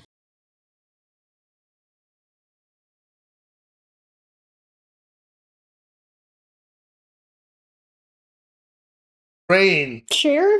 Okay, go I ahead. was just, I don't know. Go ahead. I don't have anything. No, I'm not I going. was just gonna say, has the music changed back to the disco-y groovy music, or is it still the music that they put on? Well, the music left with them because it was their radio. Okay, good. They were Well- doing the Groovy. They did have good taste in music. They did, but now she's back to grooving out a little bit until they get to their stop. And you arrive at your stop as the train comes to a complete stop at the appointed stop you were going to stop at in the inner circle, in the inner wall.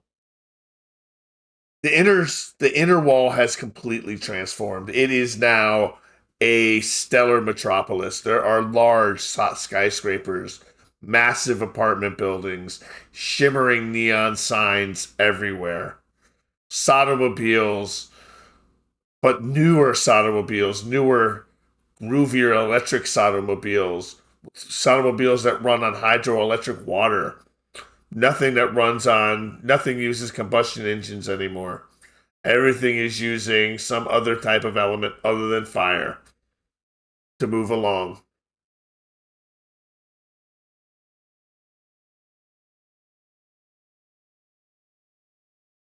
Are you heading toward I take it you're heading toward that warehouse? Yep. Get off the train and start heading towards the warehouse. It's very glitzy, very glamorous down in this area of the inner circle, of the inner wall. But there is still some hidden grime, and you find it in this warehouse that sits back in an alleyway between two buildings. It says I don't know what it says. I have to think. Mountain Soda Pop.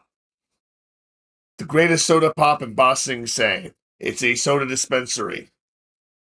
On the outside, it's just a large, nondescript building with a branding sign over it, and it's storage.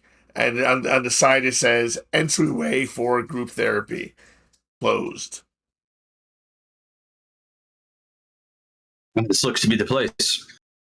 Closed, though. Should we wait around until someone shows up? We could certainly try to find a better vantage point. I feel kind of awkward just standing here out front of this place now. I don't want anyone to see us. If they were kidnapping her to bring her here, they would have come in from the sky, right? So maybe there's an entrance on top. Very good point. I don't know how to get up there. Say, is there any way to get up on top? Are there any ladders around? Is that something for assess the situation? Ooh, yes. Yes, because one of the things for assess the situation is what here can I use to blank? So could I assess the situation and see if there's a ladder to the rooftop? Of course you may. With creativity. It's with creativity, correct.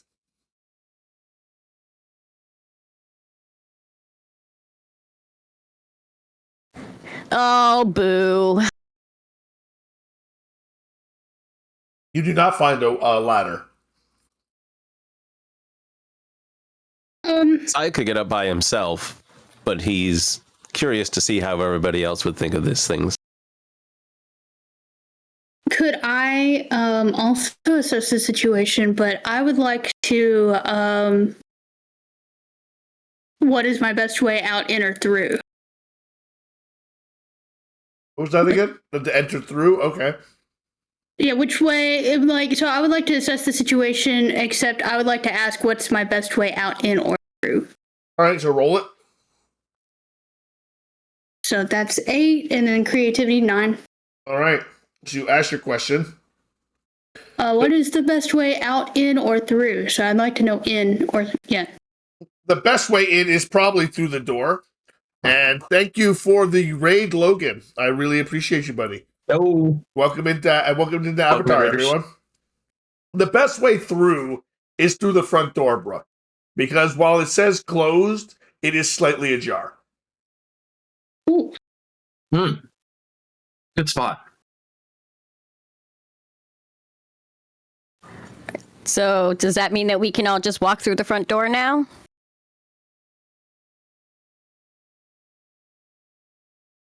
Sounds like we can, but I don't know if people in there are going to be happy about that. But it says it's closed. Yeah. I'm not terribly concerned if the people in there are happy with us or not. It seems like this is just a front for this operation. At the very least, we've busted people. They gave us this address. We have that as an excuse.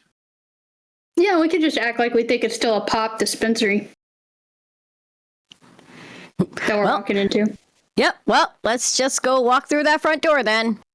Okay. I am eager to try the best soda in Ba Sing Se. You open the door, it opens. I'm going to hit the brakes. Oh, you hit the brakes? I heard something about delicious soda, unfortunately, right before I was going to go through this door. Open the door. It opens into it's not bigger on the inside, obviously, but it is a vast space. It is a large, deep space that just goes down forever, down a corridor, and on both sides of the very large area that you're in, you see barrels and barrels just stacked with the branding of Ba Sing Se soda, mountain soda, plastered over everything. In the middle of this large area, you see a table that's been set up with a chair. And there's no earth around it. The chair is made of metal. The table's made of metal. And there's a light bulb hanging above it. In the room, they don't notice you yet, but there's 4 people dressed in red and green full body suits with their sleek black visors and chromed gloves. And they just seem to be lollygagging around waiting for something that hasn't come yet.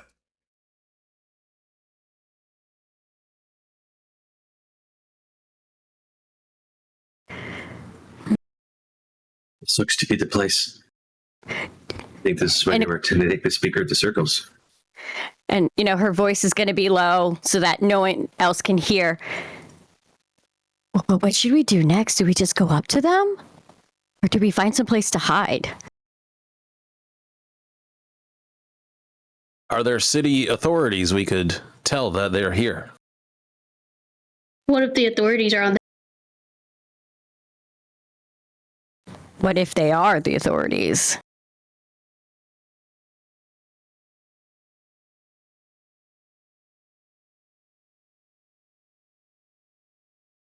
Well, we then know- I guess do we we should know that? ascertain their identities.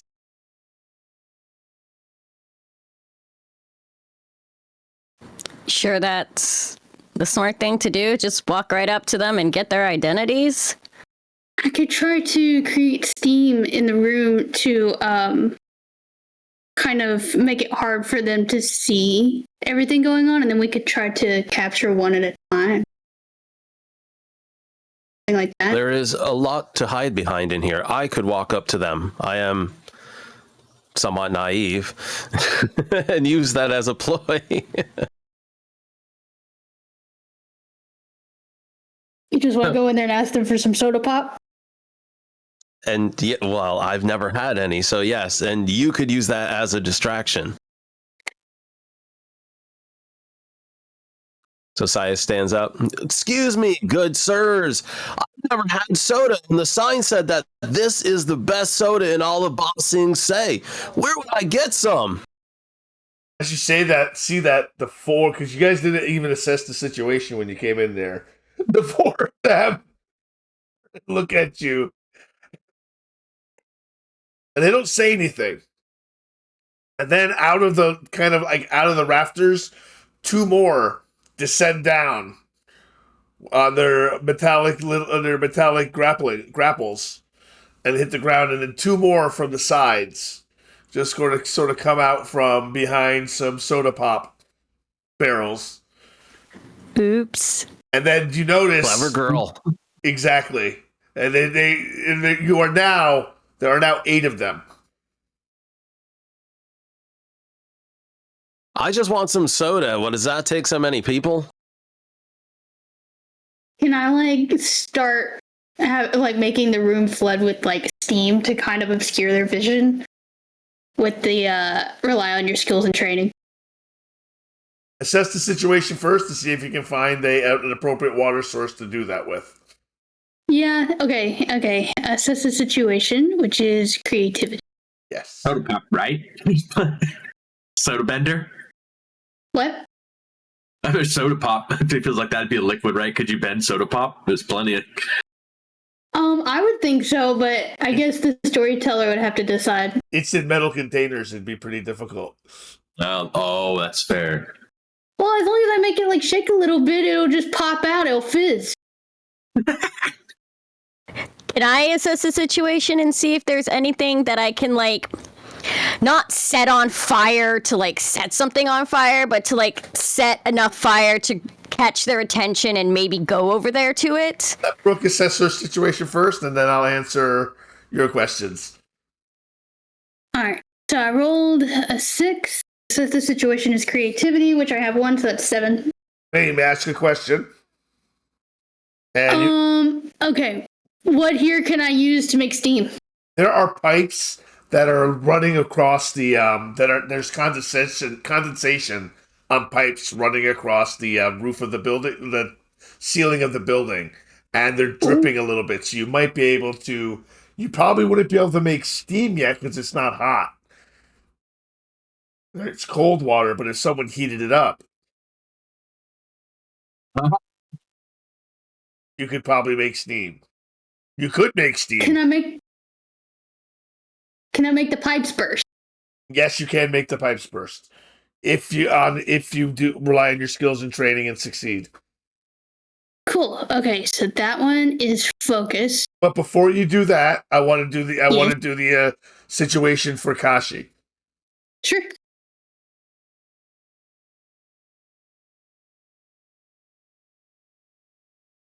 What's your creativity?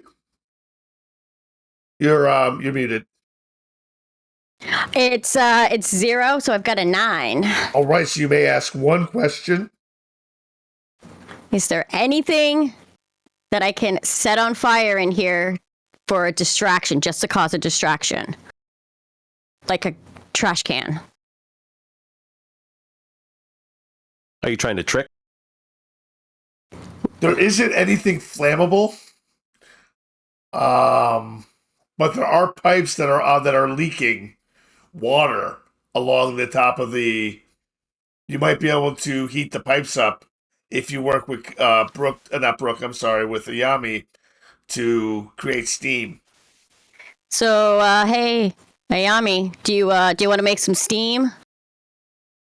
Yeah, how about I make the pipes burst, which also could distract them, and then when the water falls to the ground, you heat it?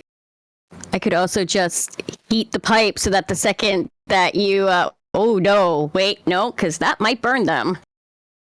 Oh boy. Fair. They're wearing Okay. hoods. I would They got like the fancy to rely. jumpsuits.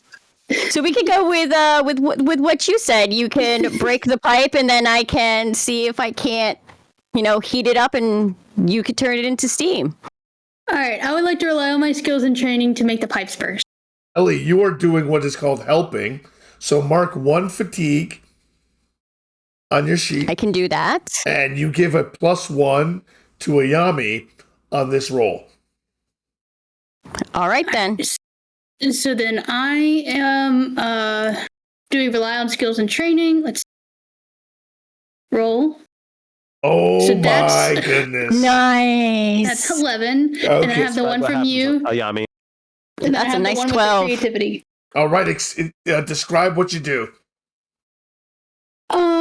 I would like to make the pipes burst, and then when the water falls down, it's then heated up by Ellie's character, Kashi. Kashi. Yes, and then I want to then make the steam come up and kind of obscure the vision of everybody in the room. Well, everybody on that side of the room. I want us to be able to see each other, but like they're all in the steam and they can't see. Excellent.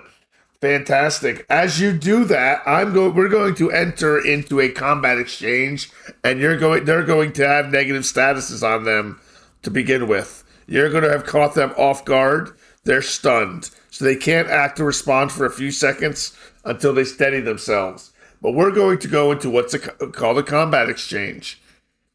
The GM chooses an approach for each NPC or group of NPCs. All right. Now, then each player will choose. I choose for my NPCs. They will not be choosing anything this turn because they are stunned because Ayami has forced them to be stunned. It is the sauna fight, exactly. Each player of a PC in the exchange chooses an approach for the character. You have 3 different approaches: defend and maneuver, advance and attack, or evade and observe. There are 3 basic techniques for each of those. You are going to choose your approach. So I'm going to ask Wildwood, which approach would you like to choose?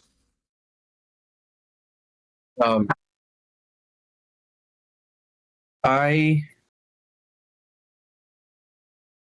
evade and observe, I feel like. Okay, so you're going to evade and observe. All right, Ellie, what would you like to do? I was gonna say the same thing. Evade and observe.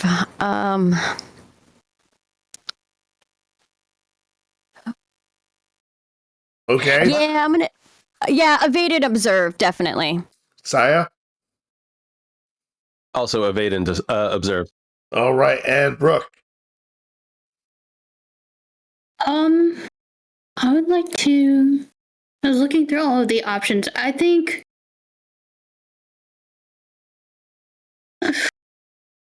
some of these are like closer range.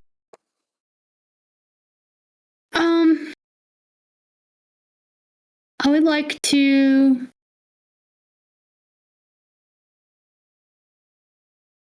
I would like to defend and maneuver. Defend and maneuver. Fantastic. So all combatants. So I chose nothing for my for the NPCs. So we're good. That's going to be nothing is going to be defend and maneuver. So all combatants who chose defend and maneuver resolve their approach. My people do nothing. So nothing. What do you do, Brooke? I would like to seize a position. It says move to a new location, engage or disengage with a foe. So I want to move to a new location. Which location would you like to move to? You're in a large room with on either side of the room are these large barrels. They're stacked too high, and there's about 10 feet of space between the top of the barrel and the ceiling. So it's a very high ceiling. I want to hide behind a barrel. Want to hide behind the barrel? Fantastic. All right, then all combatants who chose advance and attack, no one chose that. Now, all combatants who chose evade and observe. I'm going to start with Kaizu. What do you want to do? I actually like to use my playbook specialty mastered unique to me technique just to get a feel for it here, because it's a bit different. It's called Stick to the Plan, and it says form a plan for the next exchange, become prepared, choose an approach, a primary technique, and a secondary technique. For each you use in the next exchange, clear 1 fatigue. If you use 2, become favored, and if you use all 3, clear a condition. I don't have a condition to clear, but I am prepared, become prepared, and become favored. I can't say I recognize those 2 things. Okay, so you're ready for what's coming, clear, prepared, to take a +1 to appropriate roll after, or avoid marking a condition. Okay, so that'll be for, I have to choose an approach, a primary technique, secondary technique. For the approach, I'm just going to advance on whichever person's closest to me. And I want to set up a direct funnel to kind of aim towards the larger group of people. For I guess that'd be next round. Is that what I'm doing here with the Stick to the Plan? I'm setting up the next round. That would be the next round, yes. Okay, so yeah, I want to set up a direct funnel on the next round, and then I guess I'll just be using.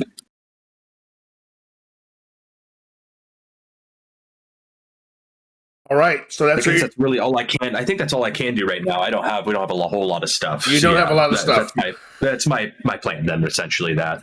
All right, Ellie, you're evading and observing. What would you? I would like. Go ahead. I would like to bolster Kaizu's next move. Okay. I can bolster or hinder a character, so I'm going to bolster him. Roll with either creativity or harmony. No. Right. I am going to roll with harmony. That is an 8 + 2, 10. Right. So you may use one of these. Is bolster and hinder something that a basic technique? You know all the basic techniques, so you can use a basic technique, and that's fine. You do that. You bolster him. You aid or impede a nearby character, inflicting an appropriate status. You're going to give him empowered. Your abilities are naturally stronger in this moment. As she empowered you, empower him. Oh yes. Oh, so is it something actually physical, or can it just be words? Yeah, absolutely. You could essentially be aiding what I'm doing too. The direct funnel that I mentioned, I'm going to be using. I create a funnel of wind towards the enemies, and then every other player can throw objects into the funnel and send them at the enemies as damage. Yeah, so you could spin fire into that. Yeah, that's a good one. Spin fire through that tunnel. As soon as you said that, it's yeah, that's a good one. So you spin up and you start throwing fire in the area where he's about to set up his direct his tunnel. Saya, what do you do? Excellent. Are there any enemies directly engaging with me? No one can see you yet. You said they. No. Yeah, yes. There are 2 that are engaged with you, but they're not attacking because they're stunned. Okay. This says any foes engaged with, so I guess I can engage with them if they're in melee range. Yes. I'm going to use my sand trap, the thick mud, evade and observe, my mastery of it. So I'm going to rely on my skills and training. No, you don't. Nope. In this case, you roll since you are evade and observing. Okay, so I roll with harmony. Okay, right. And is that skill an evade and observe skill? It is. Okay, so roll it. Yep, with harmony. So +2. +2. All right. So is mark 11. Yep. Mark 1 fatigue because it's a learned technique. Correct. It's a mastered technique. It's a master technique. Then that's fine. You're good. Okay. And seeing that Kaizu is spinning up a funnel and that Kashi is sending flame into it, as they get pulled down neck deep, I go down kind of. I don't want to go down in the sand either. So here you go. There you go.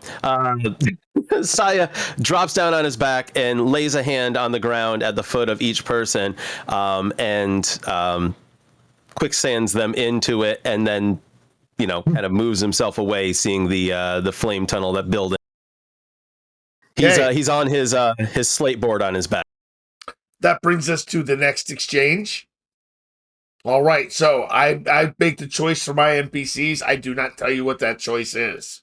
All right, now each player chooses their approach for the turn. We're going to start with Brooke. Which approach would you like to take?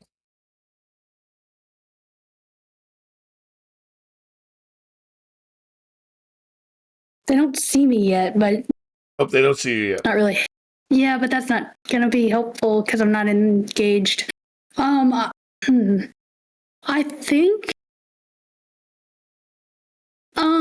Is there anyone that I can engage with where it'd be like more one-on-one? Is there any guy that's kind of like on his own that I could engage with?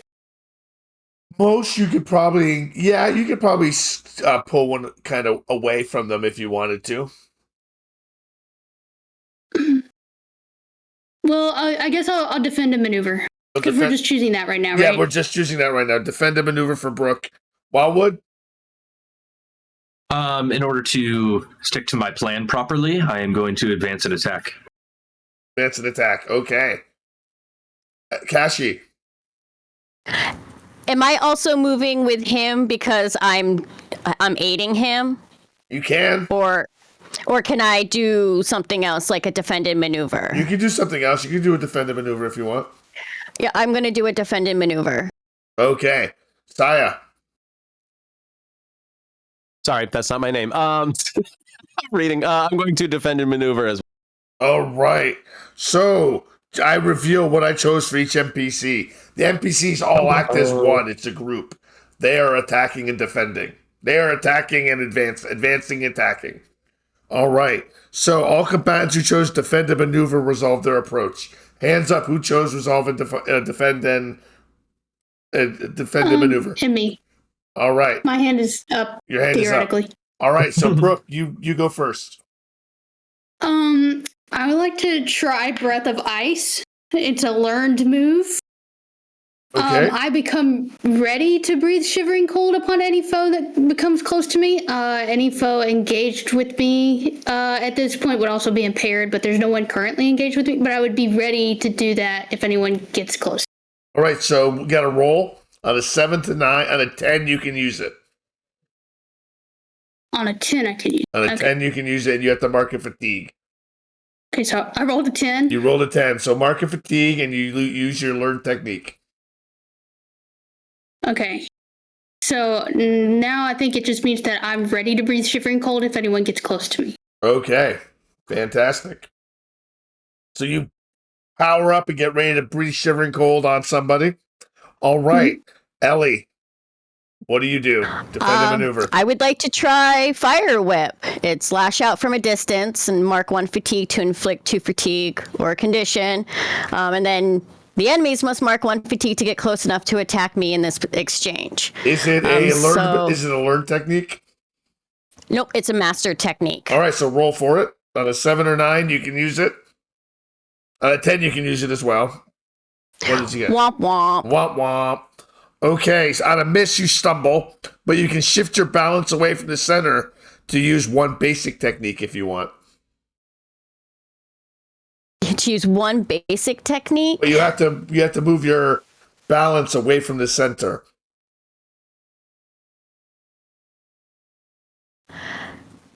Hmm. You don't have to. Yes, I will do Okay. that. No, I'm going to. I'm going to do it with retaliate. I'm going to steel myself for their blows. Okay. So you steal yourself with the blows. So, and you inflict each time a foe inflicts fatigue, condition, or shifts your balance in exchange. Okay. Fantastic. Keyword. My sand trap allows me to strike each of the people next to me, and then regardless of my chosen thing. So I'm going to strike each of them, and then I'm going to ready myself. All right. So roll for your stance maneuver. All right. Okay. So you got over a 10. So you can actually choose one from this list. Mark 1 fatigue and use the learned technique. Use 1 practice technique, or use 2 different basic or mastered techniques. So you can use 2 basic techniques if you want.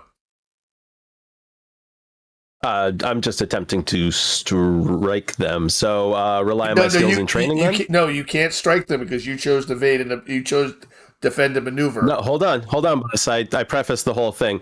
When I use the sand trap, I am able to strike each of the people affected by it, regardless of my chosen approach, and it in addition to my normal techniques. So it's essentially when I use that against people, it gives me a free move the next time to strike them and then do whatever I prepare. All right, That's pretty cool. So do your strike first. So strike, you mark a fatigue, so that automatically happens. That's what happens with strike. You mark 2 fatigue on them, and mark a condition or shift their balance away from the center. Their choice. So, or mark a fatigue instead of to choose to hammer them with your blows, forcing them to mark 2 fatigue, or strike where they're weak, inflicting a condition. What do you want to do based on strike? Give me a sec. Their choice or your choice? Now, just a quick question. As the storyteller, since I chose defend and maneuver, is my role to strike with focus or is it with passion? Because that's what strike falls under. You don't roll. It automatically happens. You strike them with the condition. All right, so I'm going to mark one fatigue for each of them to hammer them with my blows and forcing them each to mark 2 fatigue. Wait, or strike where they're weak? Oh, that's weird. So you do 2 fatigue. Yeah, I do 2 fatigue. You do 2 fatigue. So it's saying either... That's so weird. So yes, I take 2 fatigue. Now, I guess that's worded kind of weirdly. All right, so now it's their turn to go on the attack and advance and attack. Yep, that's right. You have yours. Yep, go ahead. I'm gonna ready myself. Okay. So I'm gonna give myself prepared. So I guess I mark another fatigue. And you are prepared. Yes. Okay, so now we go into advance and attack. They roll. I do not roll. They get to automatically do 2 basics because I never roll. NPCs always use a number of techniques equal to 1 plus their balance rating. So that is 2. So the first thing they're going to do is they're going to use smash. They're going to mark a fatigue, and they're going to destroy the barrels and flood the room in fizzy soda. And the second thing they're going to do is they're going to smash another barrel, and they're just going to try to wash you away with fizzy soda. Do you want to continue and they're going to attempt to escape? Do you want to continue the exchange, or do you want to go into a third exchange? I'm going to give you guys the status of impaired, slowed, or off balance. Mark 1 fatigue and take a -2 to all physical actions.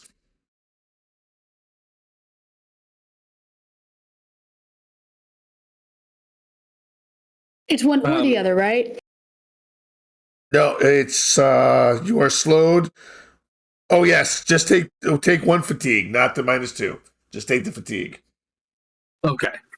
I'm good with either choice, but we do have the direct funnel that I set up now. Yes, your turn. We haven't done my turn yet. Yep, we haven't done your turn yet. The direct funnel set up, and I take it.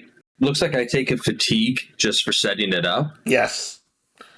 But now each ally can mark 1 fatigue to do 2 fatigue damage to a target that is within range of the wind tunnel. So I sent it to one side of the room where like half of the 8 guys were at, presumably. Yep. Does anyone want to mark 1 fatigue to throw something into the... We might be able to knock one of the guys out if we gang up. Get someone to question. Something to throw in there. Could I throw like some of the pop that's now on the ground into the tunnel at them and make them all sticky? You can, but there's so much pop already that it's going to be in there anyway. But yes, you can direct more into it if you like.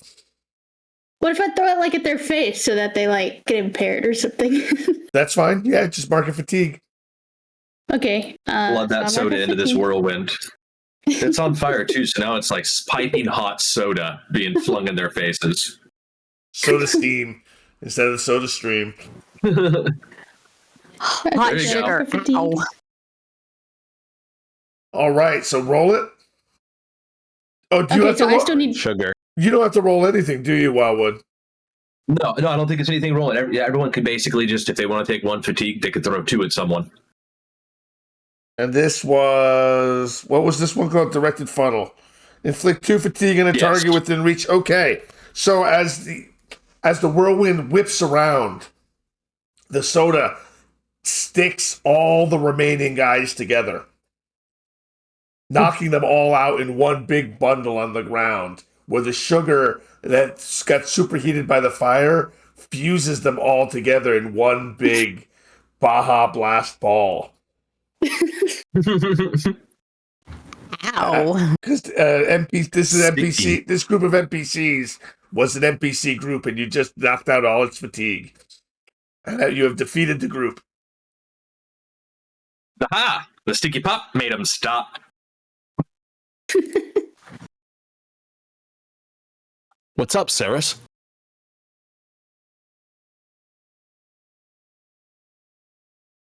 Mercy, mercy! One of them shouts out, "Stop! Stop! Have mercy!" We should take their hoods off. Agreed. You take off all their hoods, and it's various men and women, different ethnicities, age groups. Why were you plotting against the Speaker of the Rings? Because we need to bring back the old ways. The old ways were better. We need to bring back the monarchy. Don't you understand? Things were better before this democracy. Things are out of balance. The spirit world is going crazy. The Avatar is going crazy. We need to take a stand. What's wrong with the spirit world? Everything's out of whack. Everything is just it's too much of a good thing. Better be told what to do by one person in a palace than for the people to say what is right. People don't know. There's too many people. They don't know what they want. But a monarch knows what's best for us. They The quiet up. earth rings with harmony. I mean, are you sure? Because back during the 100-Year War, the Earth King had no clue that there was a war going on for 100 years. Because one person can be deceived. It's just propaganda. That's just groovy propaganda. No one believes that. That next thing you're going to tell us is that we're not floating in the back of a giant turtle. I don't believe we are anymore. We should also stop kidnapping. Just one We already cell. started your plans We'll earlier. never stop. You know what? Okay, I want you, Kaizu. I want you to make an assess the situation check. Yeah. I'll have +3 on that. Or 2, rather. So that still gets you So an 8. That still gets you an 8. What you should be on the lookout for is their tech is really high tech and really expensive. Mm. They are very well funded. Whoever's doing You're it. tech. Tell me, who's funding you? Where are you guys getting this kind of equipment? Drones, scrapples, even everything here in this warehouse of sorts. The pop must be a cover-up. What is going on here? The leader says, "You'll never get it out of me. You'll never get it out of me."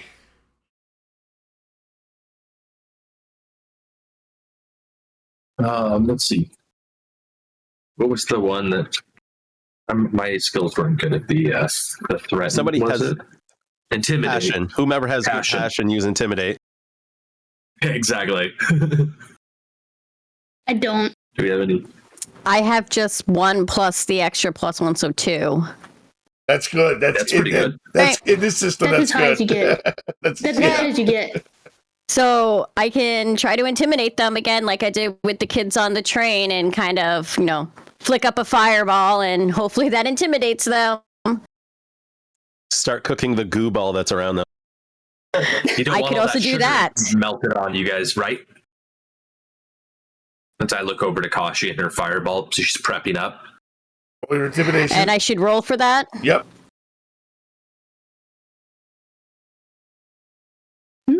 Yes, that's an 11. All right. You get to pick the one. You get to pick one they cannot choose from the list in intimidation.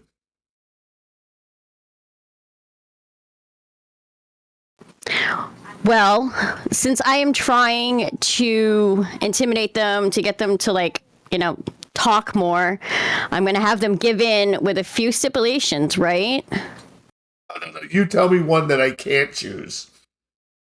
Oh, okay. You can't choose. They can't run or go get back up. Okay. Well, so he is going to give in with a few stipulations. I'll tell you what you want to know, but you got to make sure that we get that our jail cells are good and we're put somewhere good. We don't want to be in the Ba Sing Se dungeons. We don't want to be mind controlled. I'm sure we'll do everything we can to stop you from being mind controlled. The prisons of Ba Sing Se are where you're likely to end up, though. There's not much we could do for that. All right, I'll tell you. It seems you haven't. He goes, we work for the Jade Chrysanthemum. It's a secret organization that wants to bring back the way things were before the fall of the Earth, before Kavira. But after the end of the Earth King, there was that one blissful period between the fall of the Earth Kingdom and the coming of Kavira. And as he's beginning to talk, he's beginning to spill it all out. All of a sudden, he just shocks as the electricity courses through his body, and you see his skeleton for a second as it blacks out, and then he just slumps over. And as you look behind you, That's not good. you see standing on the roof, standing outside of a portal on the roof, is a man dressed very similar to them, but with large blades coming out of his arms and on his calves and his shoulders. In Shredder? A little bit. What I'm seeing in my headcanon right now is Shredder's on this. And you see he's pointing a gloved fist in the direction of the person, and it's kind of smoke. There's like wisps of smoke just coming off it. And then he just backs up and he's gone. What do you want to do before he's gone? What are you trying to do?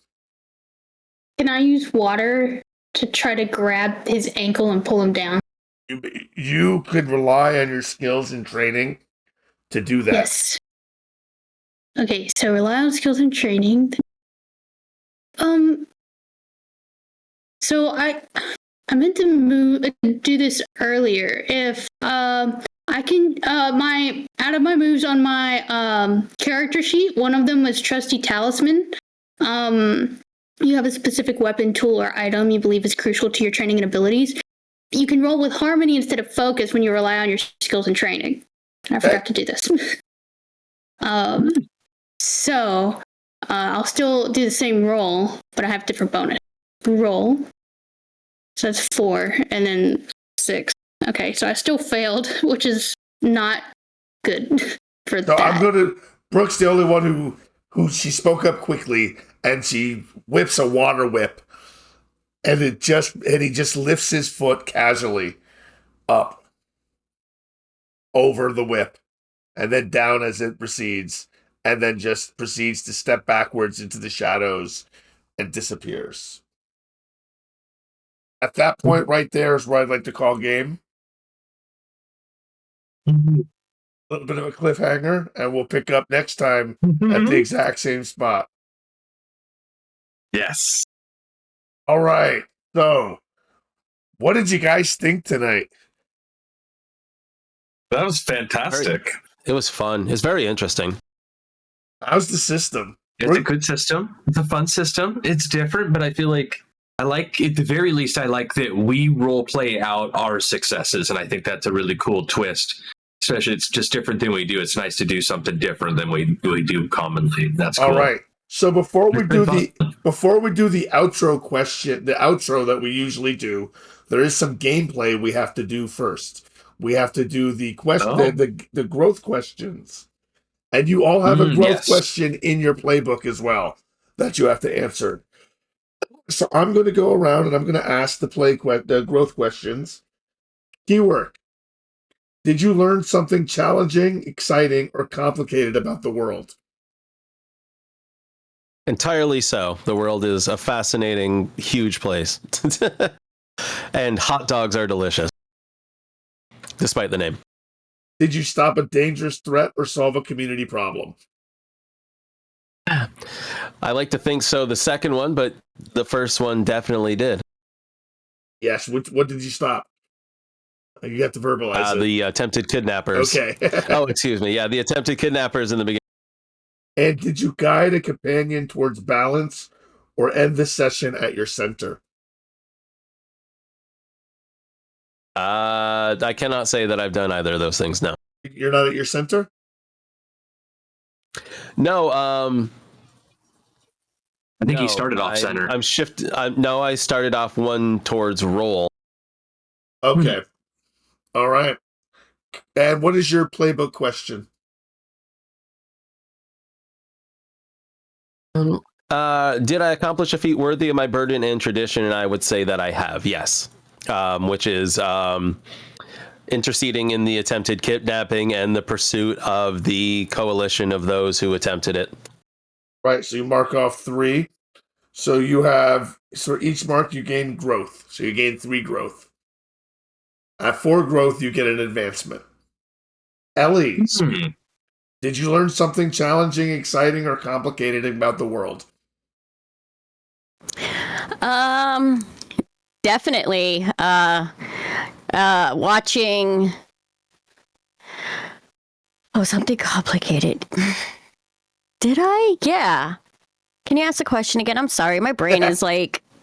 Did you learn something challenging, exciting, or complicated about the world? Yeah, actually, there are people out there who still want the monarchy, so that's something interesting to learn. Okay, that's absolutely true. That's the one I was thinking about too, actually. And did you guide a companion towards balance or end the session at your center? No, I didn't. I'm one off center. All right. And what is your playbook question? Did you improve the lives of a community of average citizens or help an ordinary person with their problems? Would stopping the drone kind of count as helping the community of average citizens because it kept their leader from being kidnapped? I'll let it go for It this even one. helped the leader in some ways too. Yeah. Yeah, for sure. So that means you mark off 3 as well. So you have 3 growth. Wildwood, did you learn something challenging, exciting, or complicated about the world? There at the end, in a lot of ways, everything what everyone already kind of said too, because we were all together. But at the end there, when you mentioned that they had like the very advanced technology that started dealing with, I thought that was cool and complicated, like complication that we're gonna have to deal with. We're dealing with this group that's. And then it's super exciting because you basically explain, you described my boy Shredder up on a rooftop and then he dipped away. So now I'm full of excitement. And then you're like, and we're going to stop there. And my heart was just like, I can't take it. So yeah, that at least. All right. Did you stop a dangerous threat or solve a community problem? Yeah, Becca was kind of saying with that, helping at the drone situation, taking care of that threat to our I keep getting their name wrong. Speaker of the Rings? Speaker of the Rings, Lilu, yep. Nice, I got it finally that last time. Yeah, saving her. Right. I pulled that out of my butt when I said it to them. Did you guide a companion towards balance or end the session at your center? I am at my center. I just started there and we didn't move. So. All right, so that does count as a growth point. And what is your playbook? my playbook we did not touch on. Did you work towards creating a new Marvel? Not a single little bit. Okay. So All right. it'll just be the 3. Brooke, your turn. Did you learn something challenging, exciting, or complicated about the world? I find this exciting because I'm an Avatar nerd. But when they they thought that the Earth King, not knowing about the 100-Year War, was a conspiracy theory. That was great. Did you? If that counts. It does count. Cool. Did you stop a dangerous threat or solve a community problem? Yes, there were 6 guys in this warehouse that wanted to bring back a monarchy and overthrow the current person. 8, my bad. Thank you. And I caked them together with hot soda. So I stopped them from continuing their effort. All right. And did you guide a companion toward balance or end the session at your center? I ended at the center because that's where I started. Okay. We didn't really hit much of the balance moves tonight. We will focus more on that stuff next game. And how about your playbook question? Did I resolve an issue or conflict without relying on something other than my training? Would it count that I used plead? Because it's not training. That's like a basic move. That's not like my. The it train. doesn't have anything. Because it wasn't anything to do with the playbook. It wasn't anything to do with my water or firebending backgrounds or anything like that. But I pled with the people on the train to resolve the conflict. I can definitely see that. I definitely agree. Cool. I hit Very 4. nice. You hit all Sounds like you just 4. leveled up. All right, you level up. Hey. You get an advancement. Fantastic. All right, now we're going to do our normal intro. What you liked, what you didn't like, your favorite role play, and the bonus question tonight is, did it feel like an Avatar episode? All right, I'm going to start with Brooke tonight. Okay, so what I liked, it definitely felt like, well, I guess it kind of goes into feeling like Avatar. Like, I really liked the world that you've made. It feels like a continuation after Korra, which I feel like might be kind of difficult to do, but you did really, really good. Like, I felt like I was actually in, like, the next series coming up. Like, I feel like it's really cool. I feel like I'm in the world.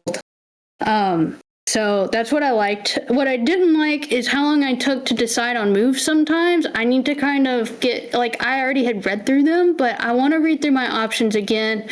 I'd forgotten to use my trusty talisman, even though I kind of damaged my arm wraps. But, I need to know my stuff a little bit better. I think I knew my stuff decently well, but there are things I could have done better. So that's what I didn't like.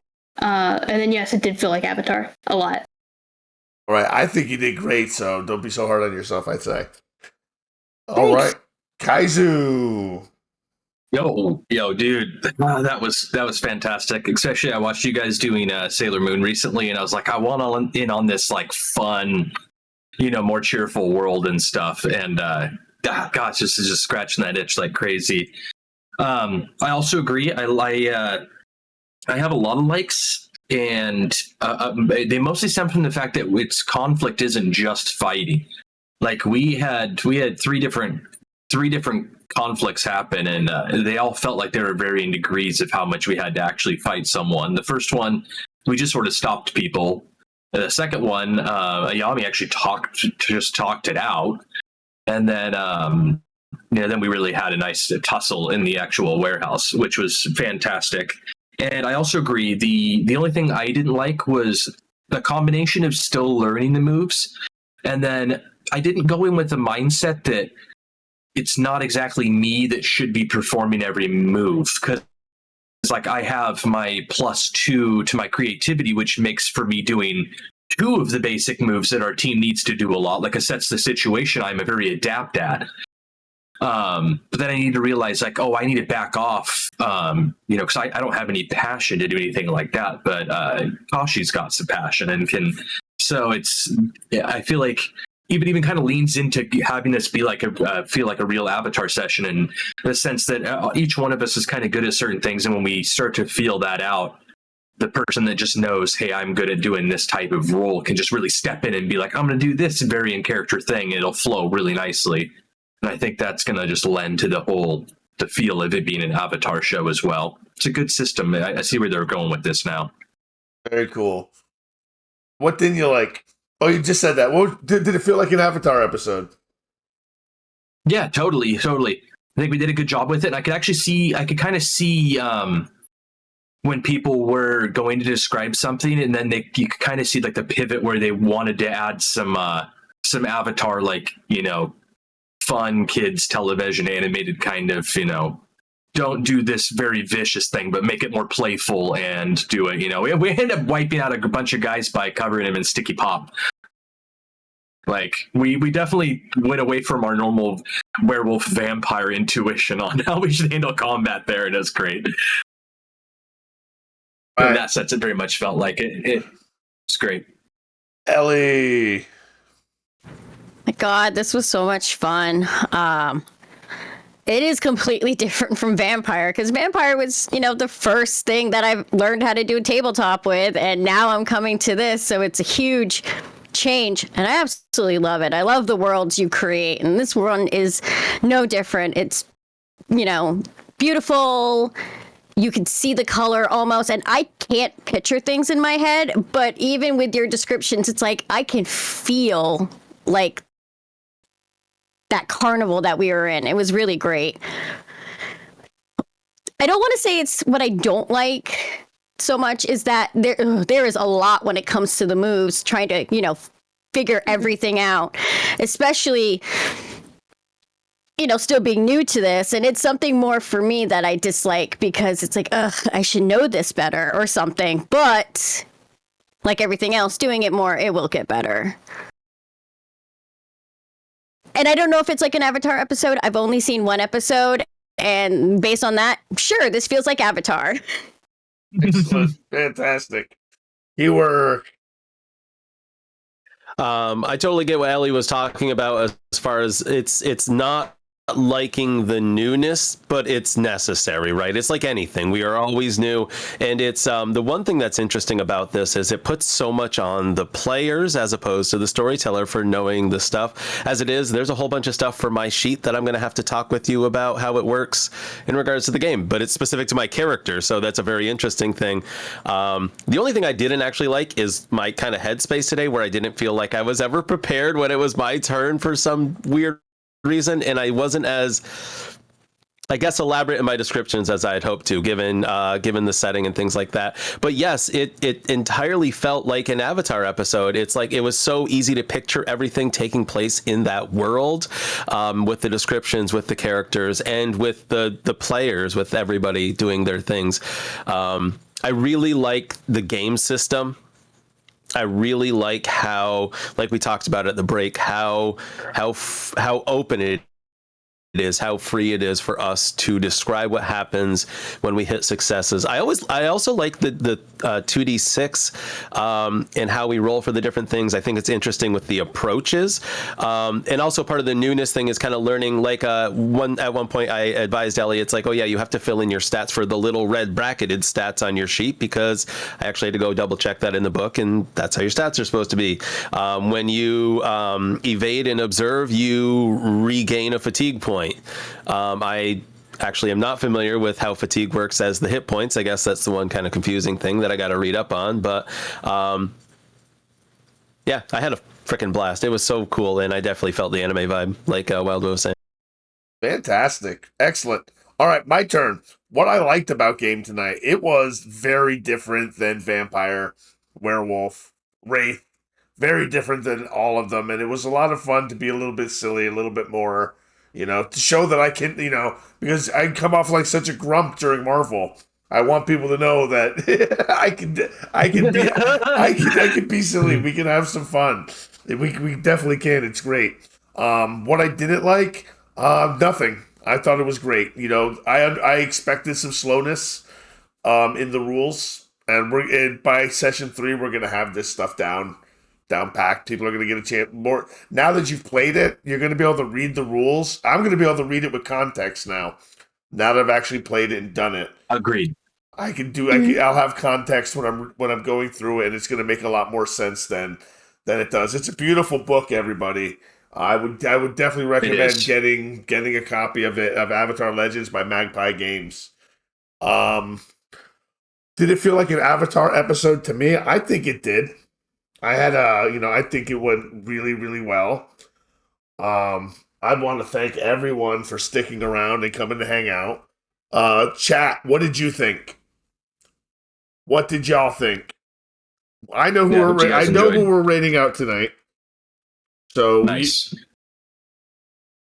So we don't have to worry about that. Also, with any of this stuff too, chat, if you guys have any ideas for stuff that you would want to see in the overlays or anything like that, shout out to us. Yeah, we definitely need to add the principles. I would like to be able to see those. Yeah, I've been thinking about that the whole time we're playing. Okay, I actually messaged Nerd at Art, but one idea that I have, I love Brooke's little avatar. I'm pointing the wrong way.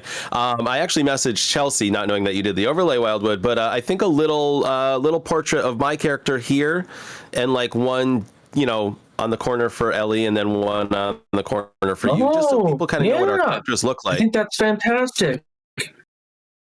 I think that's a great idea. I actually have them already made because I did them just as an example when I didn't have us just goofing around. I cut everyone's out that they threw up because everyone had great art. And it all looks super similar too. All of our art looked like from the exact same show. Kind of blew my mind. So yeah. In the offset of the overlay, I think it would work perfect. Like I said, to have mine up here and hers down there, and yeah. Guys, you guys perfect. You did great. I got you 100%. You all did great with the new system. You really engaged with it. You engaged with the game. And the one thing I didn't like is I forgot to let you guys narrate your successes sometimes. Sometimes I just jumped in and did it. And I got to remember that I need to sit back and be like it felt weird not rolling dice at all. It was really weird not doing it. Well, actually, I applaud you very much too, because you were definitely doing a different storyteller position. This, what you're supposed to do, is so different in this game than from different. World of Darkness. Flip flopped every roll. You're not supposed to talk here. Let them talk. You're not supposed to roll dice. Let them roll. Yeah. Oh, it was a good time. It's smooth though. We felt like we were all such the main characters. Yeah, loved it. All right, I'm going to get it's hard being a quiet, reserved character. Going from Sailor Moon to this? Yes. All right, so I'm going to get this raid going. I tried to do that with Kenrick, but then part of that story is him becoming more self-effacing. So this one, it's like, okay, I'm a monk. Take your time, Bob. Let's do it. Let's go watch some Legend of the Five Rings, y'all. Let's go.